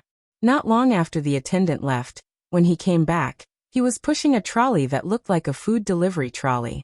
The food delivery trolley was covered with a white cloth. When the attendant opened it, several heads were placed on top of it. These are the leaders of this operation. If you don't believe me, you can ask them to come out and identify. Bacha smiled and pointed at the food delivery trolley. It looked a bit like a staff member selling snacks and fruits on a train. Chen Shi finally saw the ruthlessness of a drug lord today. When the evil people in this world were truly ruthless, there was really no bottom line. After a deep sigh, Chen Shi suddenly asked, "Just now you wanted to fight, now you want to surrender. Are you so sure that I'll let you go?" No, I'm not sure." Bacha shook his head and said calmly, "I didn't know that you were a celestial being, so I dared to offend you. Now that I know, I naturally have to change the way to solve the problem." "Solve the problem? How? With the people behind you?" After saying this, Chen Shi once again scanned the surroundings. As far as his eyes could see, the soldiers all retreated. At this moment, he was like Zhang Fei at the Changban slope. His roar scared Xia Hojie to death, and he alone forced the millions of Chao soldiers to retreat. After seeing his inhuman methods, the morale of the soldiers fell to the bottom. Because they weren't facing a human at all. How could they fight? However, Bacha seemed to have already expected Chen Shi's reaction. So after hearing Chen Shi's words, he didn't panic at all. Instead, as if he was making an introduction, he calmly said, "When I first built this underground base, I already buried 5,000 tons of explosives. 5,000 tons of explosives was equivalent to 8,000 Tomahawk missiles, which was also equivalent to a quarter of the Hiroshima nuclear explosion. And this was his trump card." Chapter 162. Chen Shi's expression didn't change at all when he heard that there were 5,000 tons of explosives buried here. Seeing this, Bacha continued, 5,000 tons of explosives isn't a threat. It's a means of self-protection. Just like a gecko cutting off its tail or a pufferfish bloating, it's an animal's instinct. Maybe you think this is ridiculous, but it's the only way I can protect myself. No one knew of your existence before, so I dared to offend you. I'm just following orders. I hope you can understand my difficulties." Bacha kept a low profile. Chen Shi didn't speak, as if he was thinking about something. But at this moment, There was a strange movement in the tunnel behind him. Qin Xueqing quickly looked back. 2 gates suddenly extended out from the walls on both sides. The speed of the gate closing was very fast, and within a few seconds, it had already firmly closed together, completely sealing off their way back. Judging from this, Ba Cha was obviously prepared to fight to the death. Every celestial was a legendary existence. In fact, they couldn't be considered human anymore. After all, how could humans fly in the sky? Before receiving the mission, Ba Cha had a bad feeling. He thought he could take advantage of the recent turmoil in Wu Lian, but he didn't expect to kick an iron plate. No, it was a steel plate. Although a great grandmaster in the aura state could control objects with qi, this kind of celestial being who could pinch and explode missiles in the air could not even break the aura shield when faced with the suppressive firepower of a reinforced company, and could even shoot back all the bullets. Ba Cha was completely out of ideas. Since he couldn't beat them, he could only fight to the death. Anyway, a celestial's life was much more valuable than an ant's life. Ba Cha was a famous drug lord, so he had already put his life on the line. So after he made up his mind, a faint smile appeared on his face, as if victory was already in his hands. Celestials weren't afraid of missiles because missiles couldn't hit them. Now the entire base had become a sealed can. Once it exploded, the celestials in the center of the explosion were no different from ants like them. They would still turn into ashes. However, just as Ba Cha was feeling proud of himself, Chen Shi smiled faintly. "Have you played Fight the Landlord?" Ba Cha was stunned. He didn't expect him to suddenly ask such a question. Before Ba Cha could answer, Chen Shi directly asked a second question. "Do you know what's bigger than a king bomb?" Bigger than a king bomb. Ba Cha was confused. He thought there was a deeper meaning in Chen Shi's words, so he immediately thought carefully about it. For twos? No, in Fight the Landlord, the king bomb was the biggest card? He was still pondering. Chen Shi had already given him an answer. "Let me tell you, bigger than a king bomb."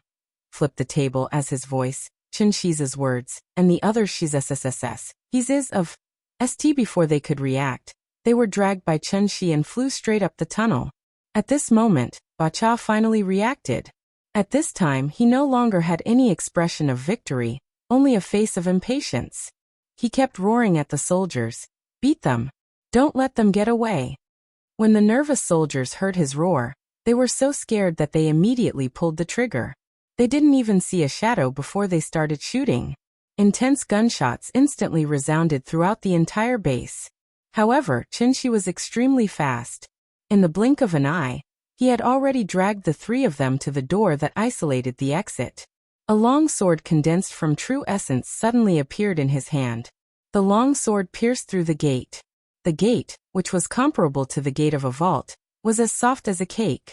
The sword pierced through it without any resistance. With a twist of his right hand, Chen Shi instantly cut a large hole in the door. The cave was not big, only a little more than a meter in diameter.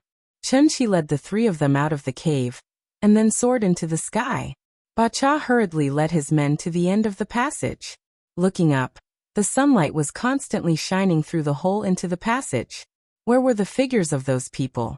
Scram! Seeing this, Ba Cha immediately panicked. He turned around and ran into the depths of the base. All the soldiers in front of him were fiercely slapped to the side. Ba Cha didn't lie. There were indeed 5,000 tons of explosives buried under the base. He originally wanted to use this as a threat to reach an agreement with the other party.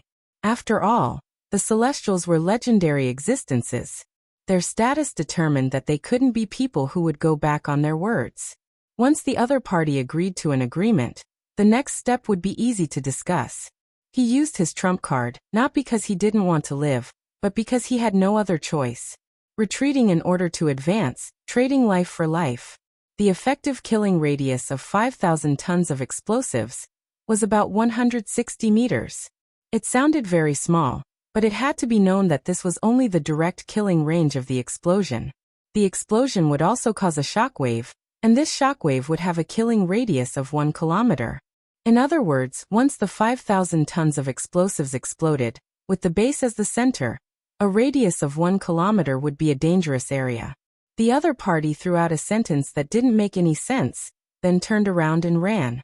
No matter how stupid Ba Cha was, he understood the other party's intention. Flip the table. Explosives. He wanted to blow up the base. Although the base was filled with explosives, it couldn't be detonated without a detonator. After all, the other party was a celestial. Who knew if he had some mysterious means like the boss? Ba Cha didn't dare to gamble, so his first reaction was to run, as far as he could. Old Dog tied the horse to the side, then sat on a rock and smoked in boredom. He had heard the explosion just now, so he couldn't help but sigh.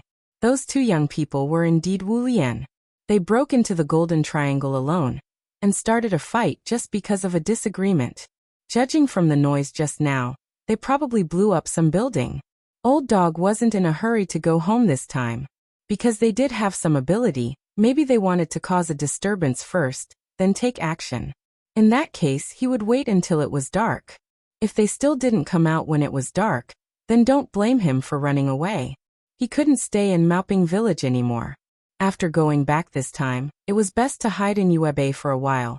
Just as Old Dog was thinking about his next plan, he suddenly heard a noise coming from the hillside not far away.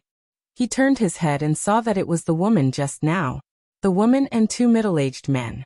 Looking at their unlucky faces, Old Dog knew that they must be the hostages that had just been rescued. Oh, rescued? Old Dog stood up and greeted Qin Xueqing with a smile. Qin Xueqing didn't talk nonsense with him.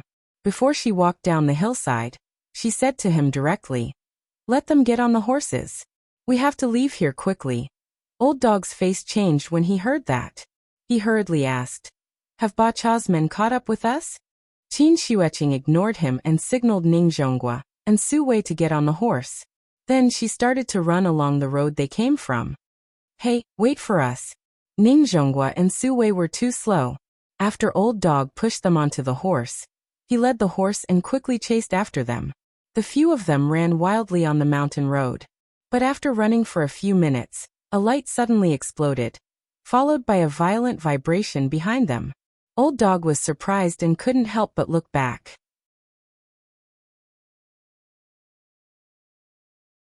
Chapter 163. What did you guys do? Old Dog's eyes almost fell out of their sockets when he saw the mushroom cloud rising into the sky. He turned around and was about to say something to Qin Xueqing when the ground shook violently. There were many mountains in the Golden Triangle. After the explosion, the nearby mountains shook violently. The sudden shaking startled the horse. It neighed and raised its front hooves. If Old Dog had not pulled the horse back in time, Ning Zhonghua and Su Wei would have been thrown off the horse. The explosion happened underground. 5,000 tons of explosives was theoretically enough to trigger a magnitude for earthquake. Because the speed of sound was much slower than earthquake waves and light waves, Old Dog only heard the earth-shattering explosion after about 10 seconds. It was like a muffled thunder in summer. It was loud and continuous, resounding through the sky. Old Dog was so frightened that he jumped up. Even the Old Dog was scared, let alone the animals.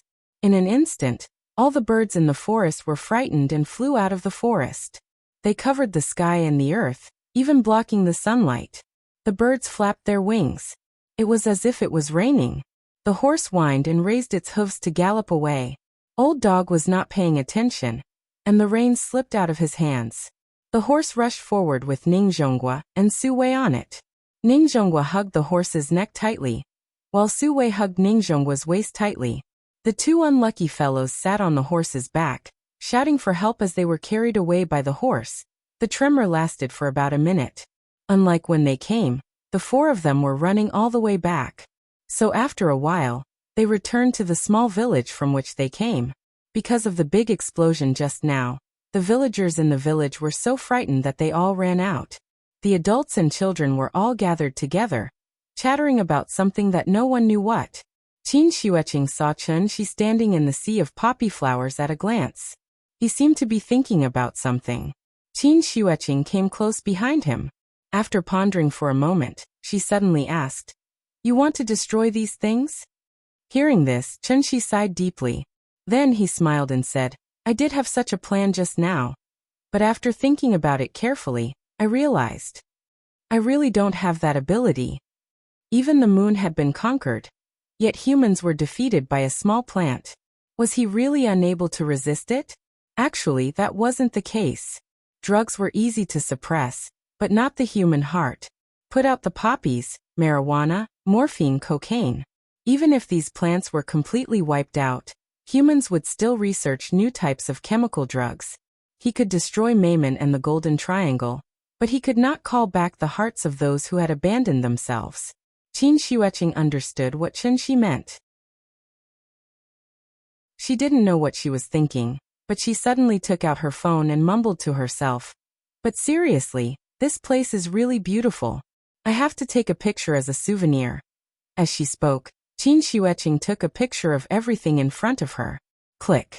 The blue sky, the white clouds, and the endless sea of bright red flowers. Chen Shi's back was particularly prominent in the sea of flowers. There are flowers in the world like a sea. Stay in one place and don't let them drift. But the fragrance of jade, the silky and exquisite figure, chasing after the sun in the warm red clouds. Shangjing Hohai. The twin brothers went home for dinner. As soon as they left, only the mother and daughter were left in the shop. 4 or 5-year-old children were naughty. As soon as the brothers left, the little girl couldn't sit still. Seeing that Chen Shi still didn't know when he would come back, Qin Ruoying made a very wise decision. She closed the shop and went home. The TV at home could play cartoons on demand, and the yard had been repaired, so Nian Nian could ride the big cat in the yard again. If it really didn't work, she could still play hide and seek with Nian Nian for a while. Anyway, as long as the child played, she wouldn't look for her father for a while. There were only 3 tables of guests today. After Qin Ruoying cleaned up the tea house, she called Nian Nian to go home. Now that the little girl had a new toy, it was the time for her to love it. She and the brothers built Lego blocks in the morning, so in the afternoon, she naturally had to study her Barbie doll. In the winter in Shangjing, it got dark earlier and earlier.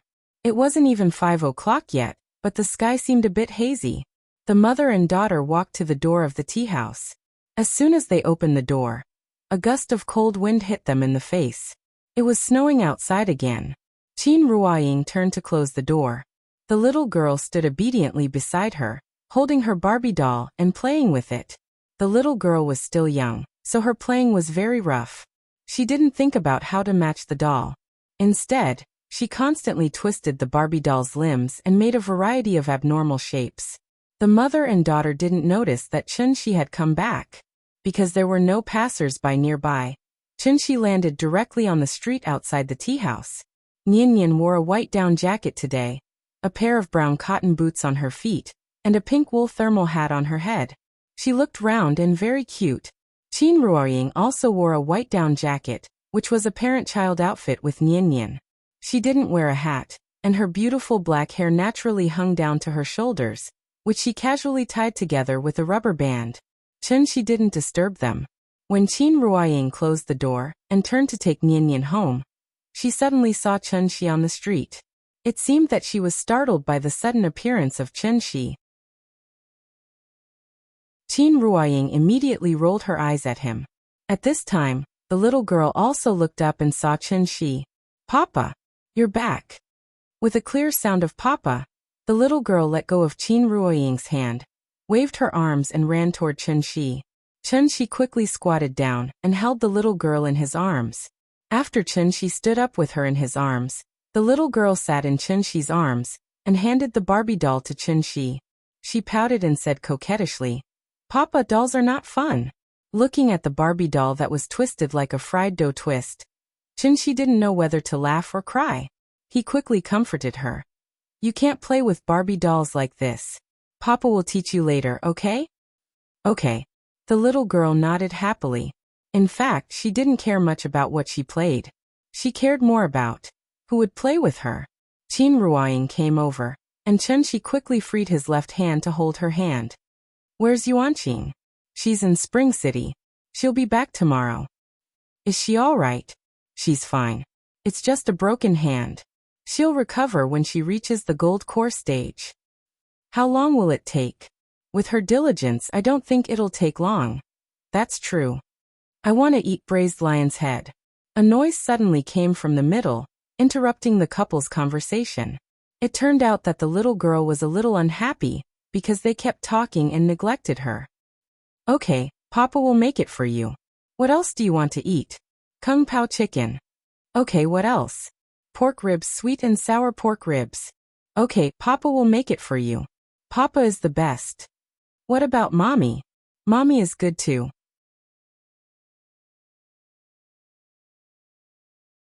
Chapter 164. Life went back to its normal routine. The couple spent all day around the little girl, and the little girl was clamoring to go to the tea house every day. The reason why she insisted on going to the tea house every day was because she wanted to play with the twins. Therefore, the tea house by Hohai Lakeside opened punctually every day even though business wasn't good. There were only a few customers, and they couldn't even cover the water and electricity bills, not to mention the rent. The so-called building a house in the human realm without the noise of carriages and horses. What can a gentleman do? His heart is biased. This was already the realm described by Tao Yuanming. Nowadays, many people yearn for this kind of life, not to mention whether they were really artistic or not. This kind of life was easy to achieve, but that kind of transcendent state of mind was not something everyone could have. Therefore, even Gu Lao couldn't help but sigh sometimes. This couple was really like an old man in a young man's skin. Chunshi had stayed in heavenly spiral for 500 years. Although he spent most of his time cultivating, he had lived for 500 years after all. With his current lifestyle, he would be despised by the sect if he were to stay in heavenly spiral. He didn't want to improve himself, he was willing to degrade himself, and he took pleasure in it. As for Qin Ruoying, if her identity as a Xiannu was not taken away, she could barely be considered an ordinary person. However, she had been indifferent since she was young. As a Xiannu, she yearned for the life of an ordinary person. The most exciting time in her life was the few years when she met Chen Shi. Such a pair of husband and wife was truly a rare existence in modern life. Plato once said, "Each of us is only half a person, so each of us is always looking for the other half to combine with himself." In a person's life, about 2 million people will pass by. The probability of two strangers meeting and falling in love is 0.000049. Meeting didn't mean knowing each other didn't mean knowing each other, and knowing each other didn't mean love. Chen Shi and Qin Ruoying were very lucky because they met, knew each other, and fell in love. Even more lucky was that they had a product of their love. Just like the casual game Traveling Frog, which became popular overnight throughout the country. Nian was the little frog that Chen Shi and Qin Ruoying raised together. Nian was still young, so her biggest hobby was to play. When she grew up, perhaps she would be like this little frog. She would bring her own lotus leaf hat and luggage, then bid farewell to her parents and travel to the outside world alone. Along the way, who would Nian meet? What kind of novel things would she see? What kind of life experiences would she have? As parents, Chen Shi and Qin Ruoying knew nothing about this. Children would eventually grow up, and Nian would eventually become an independent existence. They would not be able to interfere too much, so they could only place their concern and longing for her. The popularity of the traveling frog was due to the subtle relationship between parents and their children. In a small tea house by the lakeside of Hohai, a happy and blissful family. In a leisurely life in the garden, Chen Shi and Qin Ruoying were waiting. When Nian grew up and became the little frog that liked to travel. December 6, light snow. The little girl sat in the children's playground and threw the blocks in her hands in boredom. She built a castle out of building blocks and wanted to show it off to others, but the brothers never came. She had no choice but to call the big cat. Big cat. Big cat. The big cat may have been lazy recently. It lay on the bar all day without moving, as if it was about to hibernate. After hearing the little fellow's cry, the big cat reluctantly meowed. It then jumped up from the bar and landed beside the little fellow with a few big leaps. Big cat, I'll build a castle for you. Meow. After a lazy response, the big cat curled up on the climbing mat and let the little girl surround it with blocks. According to the big cat's size, the little girl was busy. She was also experienced in this recently, so it didn't take her long to build a castle and cover the big cat inside. Looking at her masterpiece, The little girl couldn't help clapping her hands and giggling. How about the big cat? Do you like it? Meow. In the doorway of the building castle, the big cat narrowed its eyes and meowed casually, then fell asleep again. The little girl lay on the mat, tilted her head and glanced at the big cat in the castle. Seeing that it didn't cooperate at all, she suddenly lost interest. Gu Lao must have been delayed by something today, so he didn't bring the twins. Without the company of the two brothers, the little girl was obviously not used to it. She sat on the cushion and thought for a while. Then she suddenly stood up and ran to Qin Ruoying's side without even putting on her shoes. Qin Ruoying was reading a book. When she saw her coming, she immediately picked her up and asked with a smile, "Nian Nian, what's wrong?" "Mama, when will my brothers come? Do they not want to play with me anymore?" The little girl pouted and looked wronged. Seeing this, Qin Ruoying could only smile helplessly and said, "My brothers have something to do, so they can't play with you today. Wait until tomorrow, they will come again tomorrow." She was changing the water in the kettle. Seeing the little girl's dejected look, he immediately interrupted and said, "Nian Nian, it's rare that you're free today. Why don't we take you out to play?" "Where are we going? How about going to the mall to eat KFC?" Hearing this, the little girl's eyes suddenly lit up, and she immediately responded, "Okay, I want to eat KFC." "Then you go and put on your shoes. When you're done, we'll go out." "Okay." The little girl ran back to put on her shoes. Chunxi's cooking was much better than KFC's, and the little girl was just looking for something new. Qin Ruoying naturally didn't have any objections to eating a meal once in a while, so she let it be. The tea house closed early again. The family of three stepped on the light snow and walked to Dongming Alley. When they passed by the courtyard, Chunxi suddenly asked Qin Ruoying to wait for him, and then ran into the courtyard like a wisp of smoke. After waiting for a while, Chunxi came out again. When Qin Ruoying saw his secretive look, she knew that he must be up to something again. Thus she looked at him with a faint smile, waiting for him to explain himself. Seeing this, Chunxi didn't hide anything and immediately took out two things from behind her. Dang dang dang, when Qin Ruoying saw it, she suddenly did not know whether to laugh or cry. Chunxi held the household register in his hand, one for her, and the other for Chunxi and Nian Nian. After seeing the household register, Qin Ruoying understood what he wanted to do, so she asked with a smile, "Do you still care about these things?" "Of course, we have a child illegally living together, so we have to make up for it." At this time, the little girl grabbed the household register in Chunxi's hand, and then curiously turned it over. "Papa, what is this?" She did not know how to read, so she pointed to the 5 characters on it and asked, "Household register. Come on, Papa will teach you how to read." Holding the little girl in his arms, Chunxi pointed to the Chinese characters on the household register and taught her to read. The family of 3 walked out of the alley. When they were about to walk out of the alley, Qin Ruoying suddenly could not help looking back at the familiar alley. In a trance, she seemed to have returned to the past. At that time, she would walk through this alley every day, but at that time, she did not think.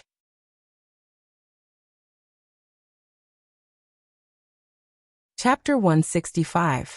After the family of 3 left Dongming Alley, Chunxi took a taxi and went straight to the Civil Affairs Bureau. The Civil Affairs Bureau was a magical place. Compared to the Human Resources and Social Security Bureau, the Civil Affairs Bureau was much more leisurely. The door was open and anyone could come and go. What was even more amazing was that next to the marriage counter was the divorce counter. They went in and came out. They went in again and came out again. Countless gratitude and grudges, and endless expressions of all living beings. Today was not a big day, and the weather was not good, so there were not many people who came to go through the formalities. As soon as the family of 3 walked into the hall, countless eyes fell on them. It couldn't be helped. Compared to ordinary people, Chunxi and Qin Ruoying's looks were too high. Some people who did not know the situation even thought that they were an unknown celebrity couple. What was even more eye-catching was that Chunxi was holding a lively and cute little girl in his arms. The child was already so big, but they still came to the Civil Affairs Bureau. Obviously, they were here to go through the divorce procedures. The young couple looked quite compatible. They were probably young and immature, so they got married and divorced impulsively. This kind of thing was common in the Civil Affairs Bureau. What a pity! Countless people secretly sighed. However, what made everyone's jaws drop was Chunshi did not take the divorce registration number, but the marriage registration number. When he came to the marriage registration counter with the number, the staff around him could not help but look at him. It was not unheard of to get on the bus first and then buy the ticket, but it was really rare to see someone come to buy the ticket when they were almost at the terminal. There were very few people getting married today, so it was Chunshi's turn immediately. He put the little fellow down, and then he and Qin Ruoying held the little fellow's hand as they walked to the counter. The Civil Affairs Bureau was under the control of the local government, so the policies and charging standards were slightly different in each place. It was okay in Shangjing. Taking the number, filling in the form, taking photos, and getting the certificate cost 9 yuan, and taking photos 30 yuan. As long as the procedures were complete, they could get the marriage certificate in 20 minutes. When Chunshi got 2 brand new marriage certificates from the registration counter, a very strange feeling suddenly surged from his heart. They got married just like that. Unlike the excitement of a wedding, when they were getting their marriage certificate, they felt an indescribable heaviness. This was not a derogatory term, but a complimentary one. It was a very complicated feeling. Perhaps it was his sense of responsibility. He looked at the marriage certificate in his hand and then looked at his lover beside him. Even the look in his eyes was slightly different. Chunshi wanted to show the marriage certificate to Qin Ruoying, but the little girl in her arms snatched it away. The little fellow looked at her parents in the photo and giggled for a while. Then she suddenly stopped smiling and pouted at Chunshi. "Papa, why am I not in the photo?" Without waiting for Chunshi to reply, she seemed to have thought of something and immediately shouted, "Family portrait! Family portrait! I want to be in there too." This was a public place. Besides those who were preparing to get married, there were also those who were preparing to get divorced. Many people were already in a bad mood, so when they heard her words, their faces immediately darkened. "Sure, you can't be loud in public." Qin Ruoying quickly stopped the little fellow. Showing affection in this place was simply rubbing salt on other people's wounds, so it was better to restrain herself. In order to meet the little fellow's request, the couple quickly took her to a corner, and then Chunshi took out his mobile phone. Click! The couple leaned close to each other. The little fellow sat in the middle of them, holding her little face with both hands and sticking out her little tongue to make a face. Looking at this family portrait, both of them didn't know whether to laugh or cry. The little fellow took the mobile phone from Chunshi. When she saw herself in the mobile phone, she immediately seemed to have succeeded in a prank and couldn't help but giggle. Just as the 3 of them were showing off their love, a couple in front of the divorce counter started arguing. Marriage required a photo of the 2 people, and divorce required a photo of 1 person. Because the size of the photo provided by the woman was not up to standard, there was no way to go through the formalities, so the man asked the woman to go out and take another photo. The woman was unwilling, so the 2 of them quarreled in the hall. "You're deliberately looking for trouble, aren't you? You've done it twice and you still can't get it done.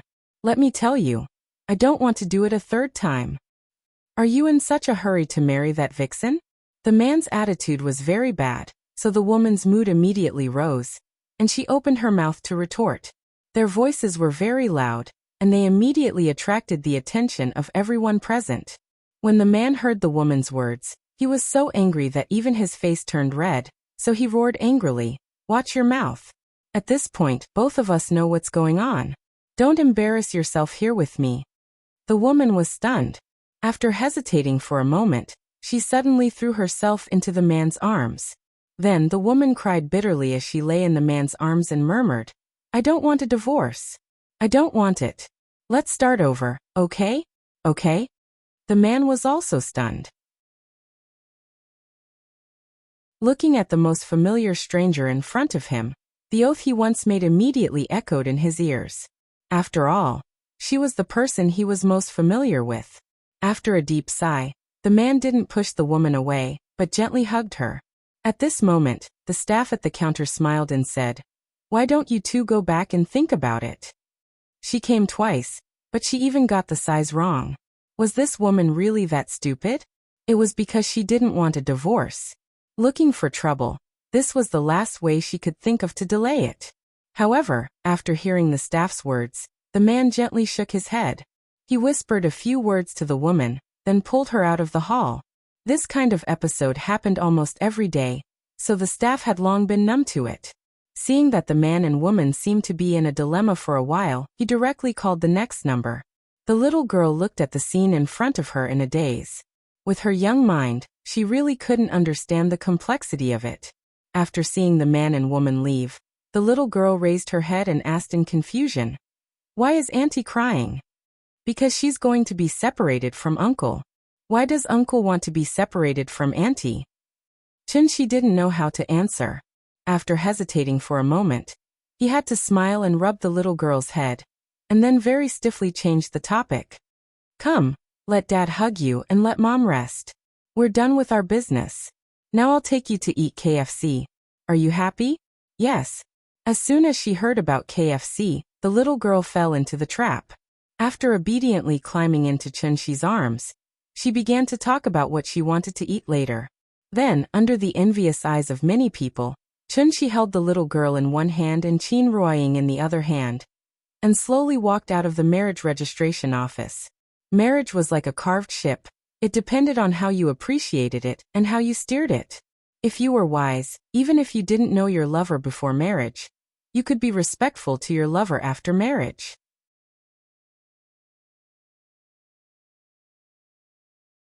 Chapter 166. Using KFC as bait, Chunshi took the little fellow out. After getting the marriage certificate, the family of 3 took a taxi and went straight to the World Trade Center. When Chunshi brought the little fellow to Shangjing last time, the father and daughter mostly went to scenic spots. This time, when they suddenly came to the shopping mall, the little fellow was immediately dazzled by the dazzling lineup of shops on both sides of the street. There were many big shopping malls in Shangjing, and the World Trade Center's Heaven Staircase was relatively unique, because it had a semi-closed pedestrian street, and above the pedestrian street, there was a 250-meter-long LED electronic light screen. In the evening, the sky screen would begin to play various videos, so there were often marriage proposals here. For 3,000 yuan, you could play a 3-minute proposal video on the sky screen.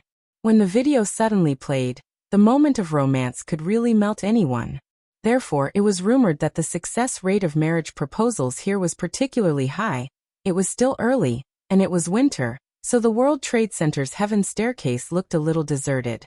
The couple took the little fellow around, and then went into a children's experience hall. The children's experience hall was very large, and as soon as they entered, they saw a huge Tyrannosaurus Rex. The little fellow was startled by the vivid Tyrannosaurus Rex. After coming back to her senses, she immediately asked Chunshi to put her down, and then ran to the Tyrannosaurus Rex, tiptoed and shook hands with it. While shaking hands with the Tyrannosaurus Rex, the little fellow turned back and asked, "Papa, what is this?" "It's a Tyrannosaurus Rex, an extinct animal, so you can't see it in the zoo." "Oh." The little fellow surrounded the Tyrannosaurus Rex and studied it carefully. Chunshi watched her, and Qin Ruoying turned around to buy her a ticket. After playing with the Tyrannosaurus Rex for a while, the little fellow ran back to Chunshi, and then pulled him into play. This Tyrannosaurus Rex had attracted her attention, so she was very interested in the things inside the experience hall.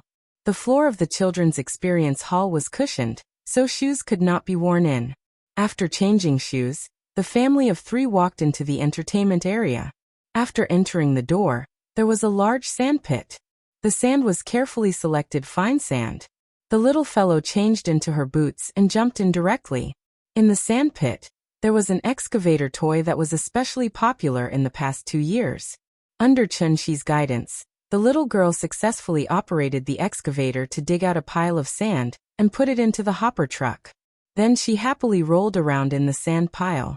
As a professional children's experience center, there were too many toys here. There were children's castles, children's rock climbing, small tunnels, and combination maze slides. There was everything that one could think of. but there was nothing that one could not see. After playing one round, the little guy was already so tired that he was dripping with sweat. Even his underwear was soaked with sweat. In order to let her rest, the couple continued to bring her inside, and came to the painting area.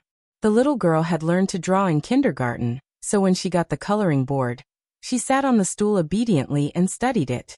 Chun-Shi and Qin Ruoying sat on either side of her, and watched her casually paint on the drawing board with a watercolor pen. In just a short while, the perfectly fine Sun Wukong was smeared all over by her. Looking at her masterpiece, the little fellow was very proud. She handed it to Qin Ruoying as if it was a treasure, and asked her to praise her. Qin Ruoying and Chun-Shi did not know whether to laugh or cry. Then, Qin Ruoying taught her step by step, and wrote her name in the blank space of the drawing board. She was going to show it to her when she grew up. The handwriting was crooked, like earthworms crawling around. It took a lot of effort to barely distinguish what she wrote. Chinyan. For the whole afternoon, the family of 3 was immersed in the experience center. If the little fellow was not hungry, she probably would not have been willing to come out. Before leaving, the little fellow was really conflicted. After Chun-Shi bought her a bear that was half her height, the little fellow reluctantly left the children's experience center with the bear. When they walked out of the experience center, the sky was completely dark. At this time, the world staircase really showed its unique charm. Flowing lights and colorful neon lights flashed. A giant screen with an area of 7,500 square meters was constantly blooming above the pedestrian street. The little fellow stood on the steps, holding the teddy bear. When she looked up and saw the underwater world animation on the sky screen, she could not help but open her mouth and exclaim, "Papa, is that a dolphin?" "And yes, a dolphin." "What about that white one?" "It's a whale." "Is that a tortoise?" "Kind of, but you should call it a sea turtle." "Oh." The little fellow nodded her head woodenly. Chun-Shi's science was no different from a book to her. In order to let the little fellow see more clearly, the couple took her directly to the bottom of the sky screen. But at this time, the little fellow saw the Christmas tree in the middle of the pedestrian street. It was a large silver Christmas tree 8 meters tall, surrounded by plush snowmen and mini plush deer.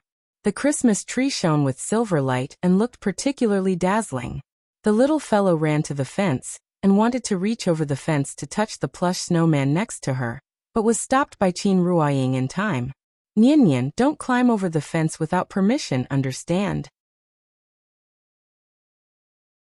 "Oh." Hearing her mother's words, the little fellow nodded obediently and then stepped back. In order to prevent the little fellow from running around again, Chun-Shi held her in his arms and asked with a smile, "Nian, it's time to eat. Let's come out to play after dinner, okay?" "Okay." "Then what do you want to eat? It's all food here."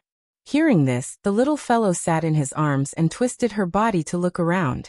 Actually, the child only ate KFC for novelty.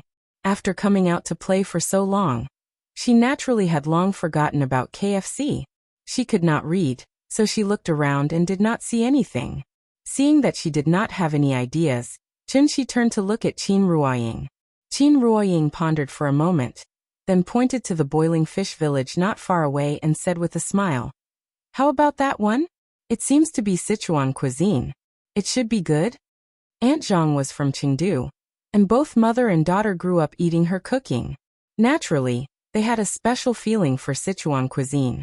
The rent in the World Trade Center was very expensive, so the consumption level was naturally high. The decoration of this restaurant was very luxurious, and the environment was even better than Sally's restaurant in Zhonghai. Boiled fish, gluttonous frog, husband and wife lung slice, saliva chicken, spicy pork trotters, and all of them were spicy. The child was still young, so Qin Ruoying specifically asked for less chili, just a little spicy. But even so, the little fellow's face was red from the spiciness. She kept sucking in the cold air, but her mouth did not stop for a moment, and she kept shouting that it was delicious. She was strong on the outside but weak on the inside. She shouted that it was delicious, but she could not eat much before she was full. Qin Ruoying could not eat much either.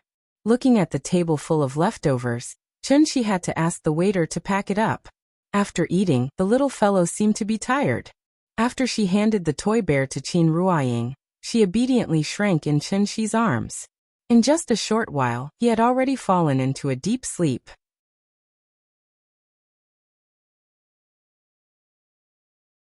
Chapter 167.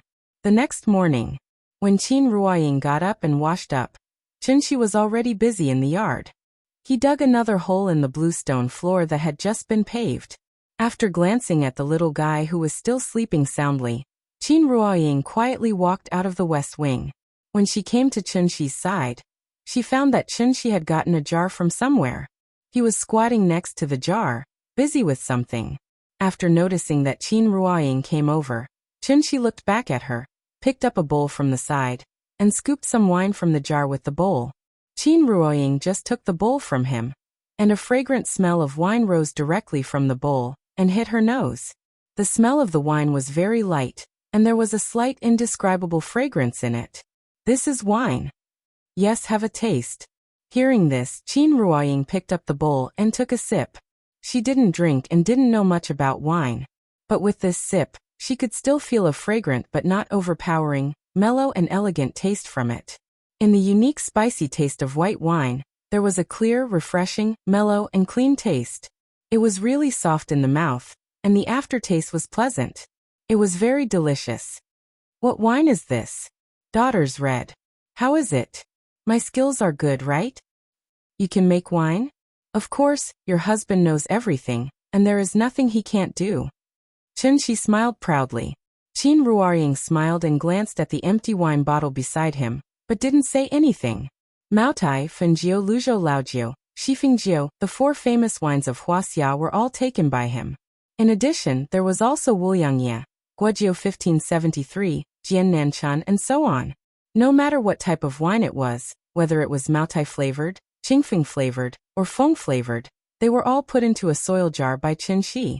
This was a jar of wine that gathered the great achievements of all kinds of wine. Soaked wine. The wine was not important.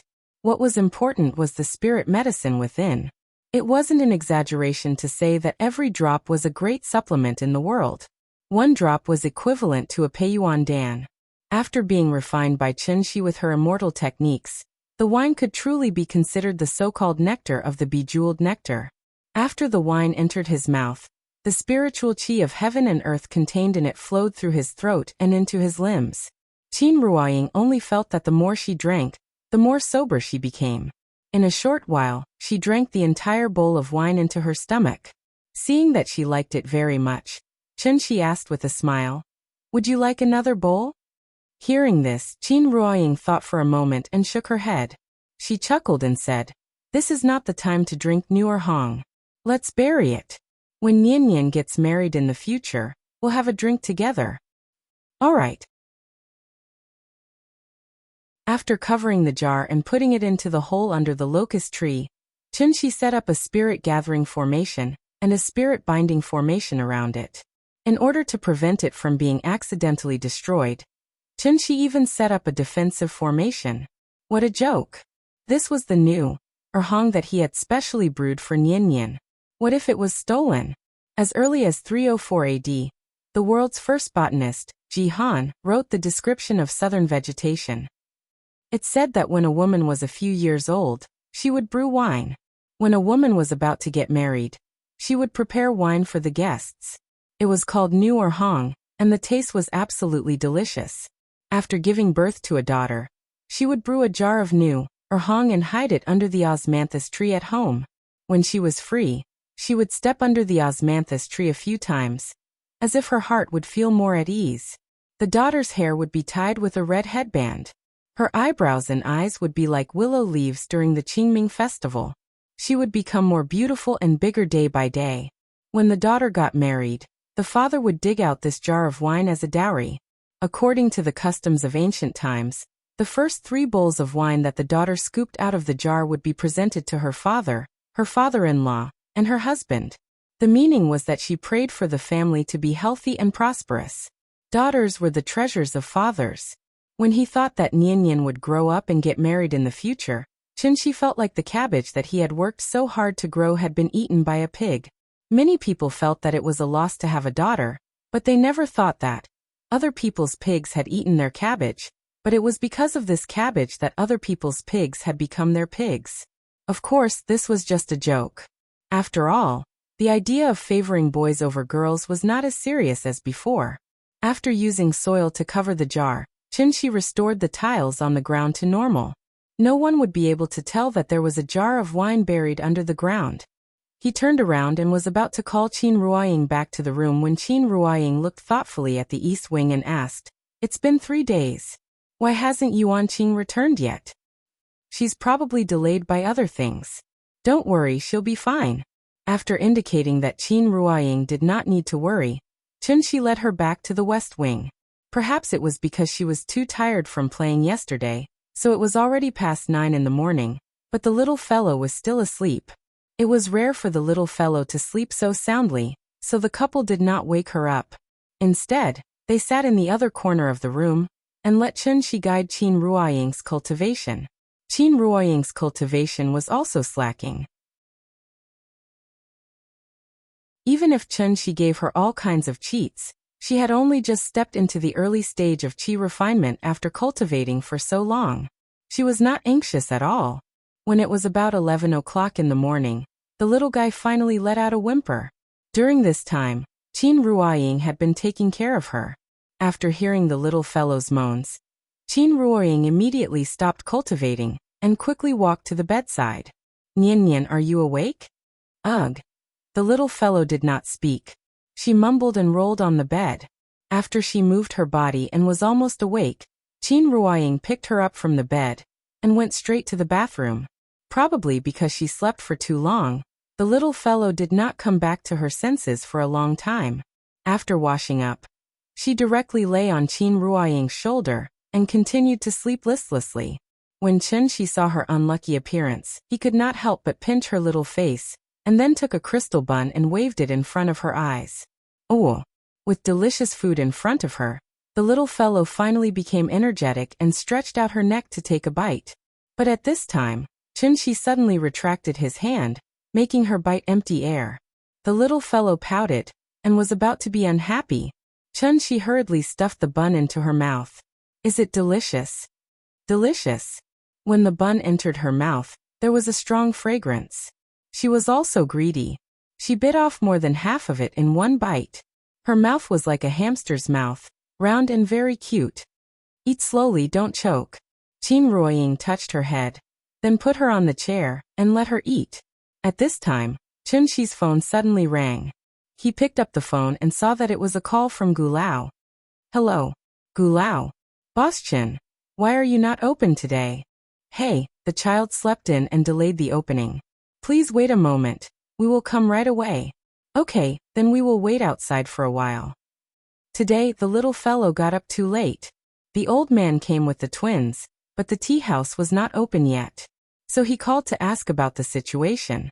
Chunshi thought that it was not good to let the old man and the children stand outside in the cold wind on this cold day. So he left to open the door for them. The retired old man's life was indeed very leisurely. Basically, he would come to have a cup of tea when he had nothing to do. It was not that the tea was delicious, but because the children could find something to play here. He did not have to worry about them, so he was happy to be leisurely.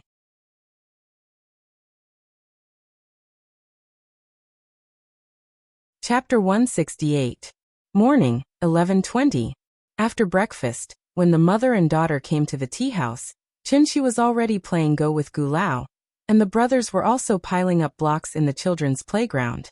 As soon as Qin Ruoying put down the little fellow, she ran over and greeted the brothers with a smile. It had only been a day since they last saw each other, but the three little things were like long-lost old friends. After happily greeting the little fellow, the brother immediately shouted for her to come in. They were studying how to make a transformer with blocks. Seeing this, the little fellow immediately took off her shoes, plopped down on the mat, and then crawled to the brothers on all fours. Because of yesterday's experience, the little fellow was very proud today. After sitting for a while, she asked the brothers to guess where she went to play yesterday. The brothers' situation was similar to hers before. Their parents were not around all year round, so they rarely went out to play. Hearing the little fellow showing off her experience yesterday, the two brothers immediately opened their small mouths. and their faces were full of envy. It's much bigger than here. Dinosaurs, sand, mazes, seesaws, and so many children. There's everything. I'll take you to play next time. In the end, the little fellow did not forget to pat her chest and promise that she would definitely call the brothers together in the future, which immediately attracted the two brothers' agreement. She was showing off unscrupulously, but Qin Ruoying shook his head. As long as a child has something fun and novel, they can't help but show it off. This is human nature. Nian didn't have many toys before, so she was very envious of the brothers' toys. When she has toys that others don't have, she will naturally take them out to win the envy and recognition of others. At this time, toys have lost the meaning of toys, but become a tool for comparison, showing off, and not admitting defeat. Therefore, parents often see children arguing over toys, comparing whose toys are more fun and who has more toys. Everyone wants to be excellent. A healthy competitive spirit can promote a child's comprehensive and healthy development and make the child better. However, the competitive spirit can't be too strong or have no direction. If it goes in the wrong direction, it will be counterproductive. If the parents didn't guide them in the right way, the competitive spirit could very well turn into vanity. Vanity was a character flaw caused by excessive pursuit of vanity. It was also a distorted self-esteem. Even adults could not escape the clutches of vanity, let alone children. Qin Ruoying sat at the bar and was thinking about how to set up good values for the little fellow, when the door of the tea house was suddenly pushed open. It was a mother and her daughter. The woman was in her early 30s, and she was dressed very gracefully and luxuriously. However, the most eye-catching thing was the little girl beside her. The little girl looked only 1 or 2 years older than Nian. At such a young age, he was wearing a Dior fur coat that was priced at tens of thousands, and he was carrying a Balenciaga bag in his hand. Just this outfit alone would cost at least 100,000 yuan. Children grew up quickly. Many of the clothes bought this year could not be worn next year. Therefore, by the time this winter was over and the next winter came, the 100,000 yuan would probably be gone. She was really rich and capricious. The woman stood at the door and looked at the layout of the tea house. After finding that only Chen Shi and Gu Lao were here, she walked into the tea house with her daughter. Because Chen Shi and Gu Lao sat on the right side of the door, the woman sat directly on the left side. She was a guest. Chen Shi and Gu Lao were playing chess, so Qin Ruoying came out from behind the bar and went directly to the woman and asked, "Hello? Do you need something to drink?" The woman took off her coat and motioned the child to sit inside. After hearing Qin Ruoying's words, she picked up the price list on the table and looked at it. Wui de Hongpao. The woman looked at the price list and suddenly couldn't help but mutter. But her tone was somewhat like ridicule. Although her voice was low, Qin Ruoying, who was standing next to her, heard every word. Qin Ruoying did not respond and pretended not to hear. The woman thought for a moment. After putting the price list back on the table, she said with a little helplessness, "Bilyuakun." "Okay, please wait a moment." Qin Ruoying turned around to make tea for her. At this time, the little girl that the woman brought with her noticed the children's playground in the corner. When she saw the 3 little guys inside, she immediately raised her head and said to the woman with some excitement, "Mommy, can I go and play?" After saying that, the girl pointed to the children's playground. The woman had already heard the movement over there. After thinking for a moment, she said to the girl, "Good girl, don't go. You don't even know them. What if they bully you?" Hearing this, the little girl immediately pouted. It seemed that she was unhappy. Seeing this, the woman quickly hugged the child into her arms and comforted her. "We'll go home in a while. Mommy will play with you, okay?" "No." The little girl shook her head and immediately turned her head to the window, showing a posture that said she didn't want to talk to her. The woman had no choice but to turn her head and look at the children's playground again before saying to the girl, "Then you go and play." "Okay." Hearing that her mother agreed, the little girl immediately climbed over her lap happily, and then ran to the children's playground. The woman still wanted to say something, but seeing her daughter's excited look, she could only let her go. At this time, Qin Ruoying came over with a teacup and a kettle. After she put down the teacup and the kettle, The woman said to Qin Ruoying. The child wants to play with them. Is it okay? It's okay. The more people there are, the more lively it will be. Qin Ruoying replied with a smile. She then turned around and returned to the bar counter. The woman seemed to be a little worried. After thinking for a moment, she picked up her coat and sat in the booth closest to the children's playground with a teacup. The little girl came to the fence and glanced at the 3 little guys who were lying on the ground stacking blocks. Then she asked a little nervously, Can I play with you? Hearing this, Nian Nian immediately raised her head and grinned. Okay. But you have to take off your shoes before you can come in. Okay. After getting Nian Nian's approval, the little girl immediately took off her shoes and walked in. But after she came in, she found that she couldn't find a seat.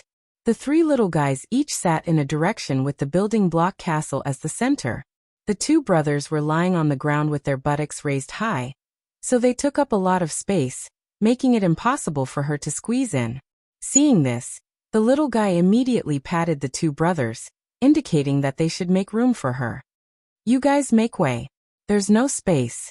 The 2 brothers were thinking about how to arrange the castle's gate. Hearing the little guy's words, they finally came back to their senses and quickly squeezed out a seat for the little girl. After the little girl sat down, the little guy, as the host, immediately took out a pile of building blocks and placed them in front of her. My name is Chen Nian. You can call me Nian Nian.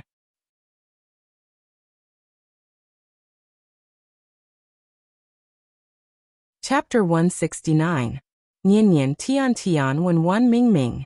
The 4 little ones squeezed in the children's playground. With more people, it suddenly became very lively. There were only enough Lego blocks to build 2 castles. Originally, the 2 brothers would have 1 set and Nian Nian would have 1 set. After Tian Tian came, the little one gave her half, but this made it impossible for her to build a complete castle. Tian Tian seemed to have never played with Lego blocks before. She was so clumsy that she could not even build a house. When the little one saw this, she immediately went to her side and stretched out her hand to command. You should put this here. Put this here. Here. And here. Under the little one's command, a small castle finally slowly appeared in front of Tian Tian. In order to make Tian Tian happy, the little one even dismantled her half-built castle and gave all the Lego blocks to her. While the little one was instructing Tian Tian to build the castle, the 2 brothers opposite were busy with their transformers. The Lego blocks were assembled with blueprints. Although the brothers did not understand the blueprints, this did not hinder their work. After being busy for a while, a transformer with clumsy hands and feet finally appeared in front of them. Sister, look. Optimus Prime. The older brother patted the little one proudly. When the little one saw this, she immediately lay on the ground and carefully observed the transformer. However, at this time the younger brother corrected her. Sister, this is Megatron. It's Optimus Prime. It's Megatron. Optimus Prime. I made it. It's Optimus Prime. Megatron. I taught you to make it. This is Megatron. The 2 brothers almost fought over the naming rights of the Transformers. When the little one saw this, she immediately shouted, Stop arguing. This is a gorilla. She had never seen a Transformer before, so she did not know what Optimus Prime and Decepticon were. The big guy in front of her looked no different from the gorillas she saw in the zoo before, so she decided to name this model.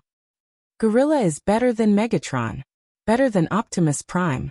It was impossible for the twins not to bicker. The little fellow was too lazy to pay attention to them. Instead, she climbed to the gorilla's side and began to use her imagination. She picked up the building blocks and kept adding things to the gorilla. Seeing this, the 2 brothers were also unwilling to fall behind. They picked up the building blocks one after another and covered it with them. The 3 little fellows went back and forth, and in just a short while, they formed a completely indescribable monster. Looking at their masterpiece, the 3 of them couldn't help but laugh out loud. Tian Tian glanced at them, then lowered her head to look at the castle in front of her. Then, for some reason, she suddenly reached out and pushed down the castle that she had painstakingly built. Because the castle made of Lego bricks was not so easily damaged, she used both hands and tore the castle into pieces in a short while. The three little fellows were stunned. After she tore down the castle, the little fellow seemed to have returned to her senses. She asked curiously, "You don't like castles?" "I don't." After saying that, Tian Tian threw the building blocks in her hand, directly hitting the two brothers' mutant gorillas. The building blocks hit the gorilla, and then bounced onto the mat. The little fellow looked down at the building blocks that she threw out. After pondering for a while, she sat up and said to the two brothers, "Let's play marbles?" The two brothers had no objections, so they immediately nodded and said, "Okay." Because they often came here to play, they put all the marbles here. After hearing the little fellow's words, the two brothers eagerly found a box of marbles in the corner. At this time, the little fellow looked at Tian Tian and asked, "Do you know how to play marbles?" Tian Tian shook her head. Seeing this, the little fellow introduced the rules of the game to her. After many days of research, the rules of the marbles game had been comprehensively upgraded. Using the building blocks, the three little fellows invented a game similar to billiards. First, they used the building blocks to circle an area as a field. Then each person put 3 marbles in the field. In front of them would be a goal made of building blocks. As long as they used the mother bullet to knock the opponent's marble into the goal, even if they scored 1 point, they could still win the marble. Whoever lost all their marbles first would lose the game. Tian Tian had never seen this kind of game, so she was immediately attracted to it. There was a standard posture for playing marbles. Using the index finger to circle the marbles, and the thumb to push outward, the marbles would fly fast and accurately. After teaching Tian Tian the posture, the 4 people began the game of marbles. Ever since the little fellow learned how to play marbles, she had always been the biggest winner. It was not that her skills were superior, but because the two brothers would always argue first and use all their skills to defeat each other, so the little fellow always got a big advantage. Now, the two brothers were arguing again.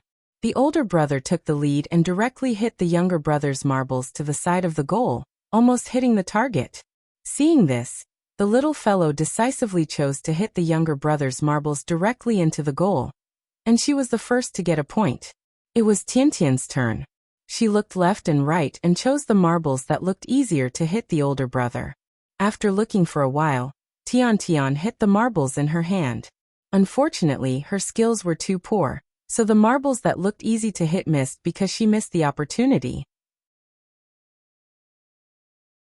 The older brother escaped and immediately counterattacked with a laugh, immediately hitting Tiantian's marbles. Although he did not hit the target, he hit Tiantian's marbles to the side of the goal. The younger brother was also a veteran, so he naturally would not miss such a good opportunity, so he decisively chose to put down the grudge between him and his older brother, and turned to attack Tian Tian. Tiantian's marbles were successfully pocketed by him. Seeing that she had inexplicably lost the marbles, Tian Tian immediately pouted. Unfortunately, her skills were too poor, and she always missed when she wanted to counterattack. The game continued. In a short while, the little fellow each got a marbles from the two brothers, and the two brothers each got a marbles from Tian Tian. On the field, Nian Nian still had 3 marbles, the brothers had 2 each, and the unlucky Tian Tian only had 1 left. Seeing that Tian Tian seemed to be a little unhappy, the little fellow put one of her marbles in front of her and said to her, "You just played, this is for you." Hearing this, Tian Tian frowned and immediately returned the marbles to the little fellow, then pouted and said, "I don't want it, I want to win it back myself." After saying that, she picked up the marbles and seriously aimed at them. Looking at her, it seemed that she wanted to rely on her own strength to win back the marbles.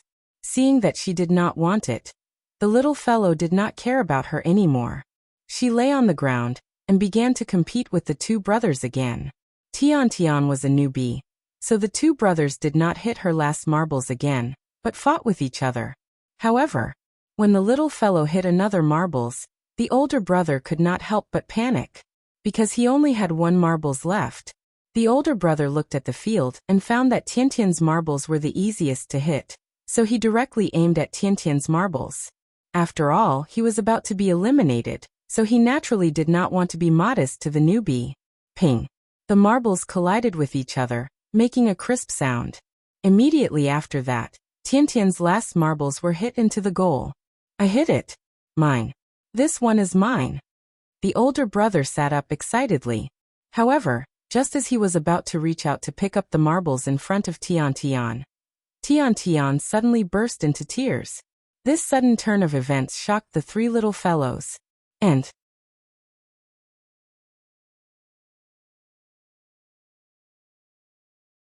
Chapter 170. Tian's sudden cry shocked everyone. Just like the weather in June. One second the sun was shining brightly, and the next second a thunderstorm was brewing. It was really unpredictable and impossible to figure out. The older brother was also shocked. He quickly put the marble back in front of Tian and comforted her. Don't cry. I'll return the marble to you. However, Tian did not care at all. She continued to cry her heart out. The moment the woman heard her cry, she stood up from the card seat in a panic. She quickly walked over to the railing and saw Tian crying miserably on the cushion. Her expression changed, and she rushed to Tian's side. Darling, what's wrong? Did they bully you? Don't cry. Tell Mommy. Mommy will help you. The woman pulled Tian into her arms and comforted her softly. When the older brother saw this, he immediately defended himself. We didn't bully her. The younger brother also echoed. We were playing a marble game just now. We didn't bully her. She was the one who cried all of a sudden.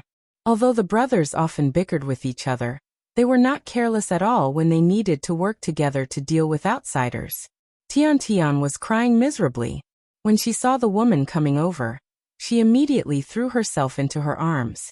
The woman comforted her for a while. When she saw that Tian could not stop crying, she glared at the brothers fiercely. At this moment, the little boy could not stand it anymore. He quickly explained, Auntie, we didn't bully Tian. We were playing a game. She was so angry that she cried when she lost. The woman's attitude made the brothers feel very wronged. After hearing Nian's words, the older brother immediately pouted and muttered, That's right. She couldn't afford to lose. The younger brother felt that this matter had nothing to do with him, so he immediately made a face at Tian and laughed. That's right. Tian couldn't afford to lose. Shame, shame, shame. The younger brother's actions were not malicious. On the contrary, he had good intentions. This was because when they played games in the past, if one of them could not afford to lose and cried, everyone would use this method to stop him from crying and provoke the other party's competitive spirit. This was a common method of provocation between children. However, in the woman's eyes, this was a malicious provocation, so she immediately exploded. Whose child are you? Don't you have any manners? Didn't your parents teach you how to get along with other children? The woman pointed at the two brothers and scolded them. The elder brother was frightened. He sat on the cushion and didn't even dare to raise his head. But his younger brother was not happy. He straightened his neck and shouted at the woman. We didn't bully her. It was she who couldn't afford to lose. Can't afford to lose. The younger brother's expression was also extremely aggrieved. At this moment, he was like little Hachi who would rather die than submit, vowing to fight the evil forces to the end. If he didn't, then he didn't. His honest brother would never take the blame for this kind of thing. This time, the woman was really infuriated by him. Because she was squatting in front of the two brothers, when she heard her brother's words, she immediately raised her right hand and slapped her brother's face. Her brother had never thought that this woman would hit him. But fortunately, this slap was stopped by Qin Ruoying in time. Qin Ruoying had just come over, but she stood aside and didn't say anything. Seeing that the woman was about to hit her brother, she naturally couldn't sit back and do nothing. They're still children. It's normal for children to have a little friction. As a parent, directly intervening will only cause a bigger conflict. After stopping the woman's slap, Qin Ruoying frowned and added, That's not good. It was inevitable that there would be friction between children. Which child hadn't fought when they were young?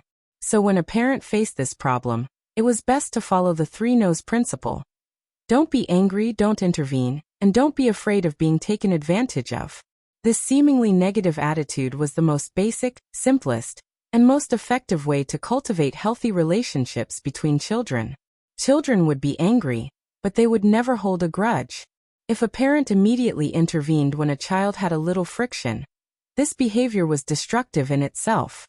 It seemed like meticulous care, but in fact, it would deprive the child of the experience of real life, resulting in the child's lack of experience of setbacks. It would make their ability to resist pressure extremely poor, and their psychological endurance would also weaken. Just because Tian Tian cried, the woman directly judged that the two brothers had bullied Tian Tian. This simple and crude way of thinking would not help a child's growth at all. Instead, it would harm her.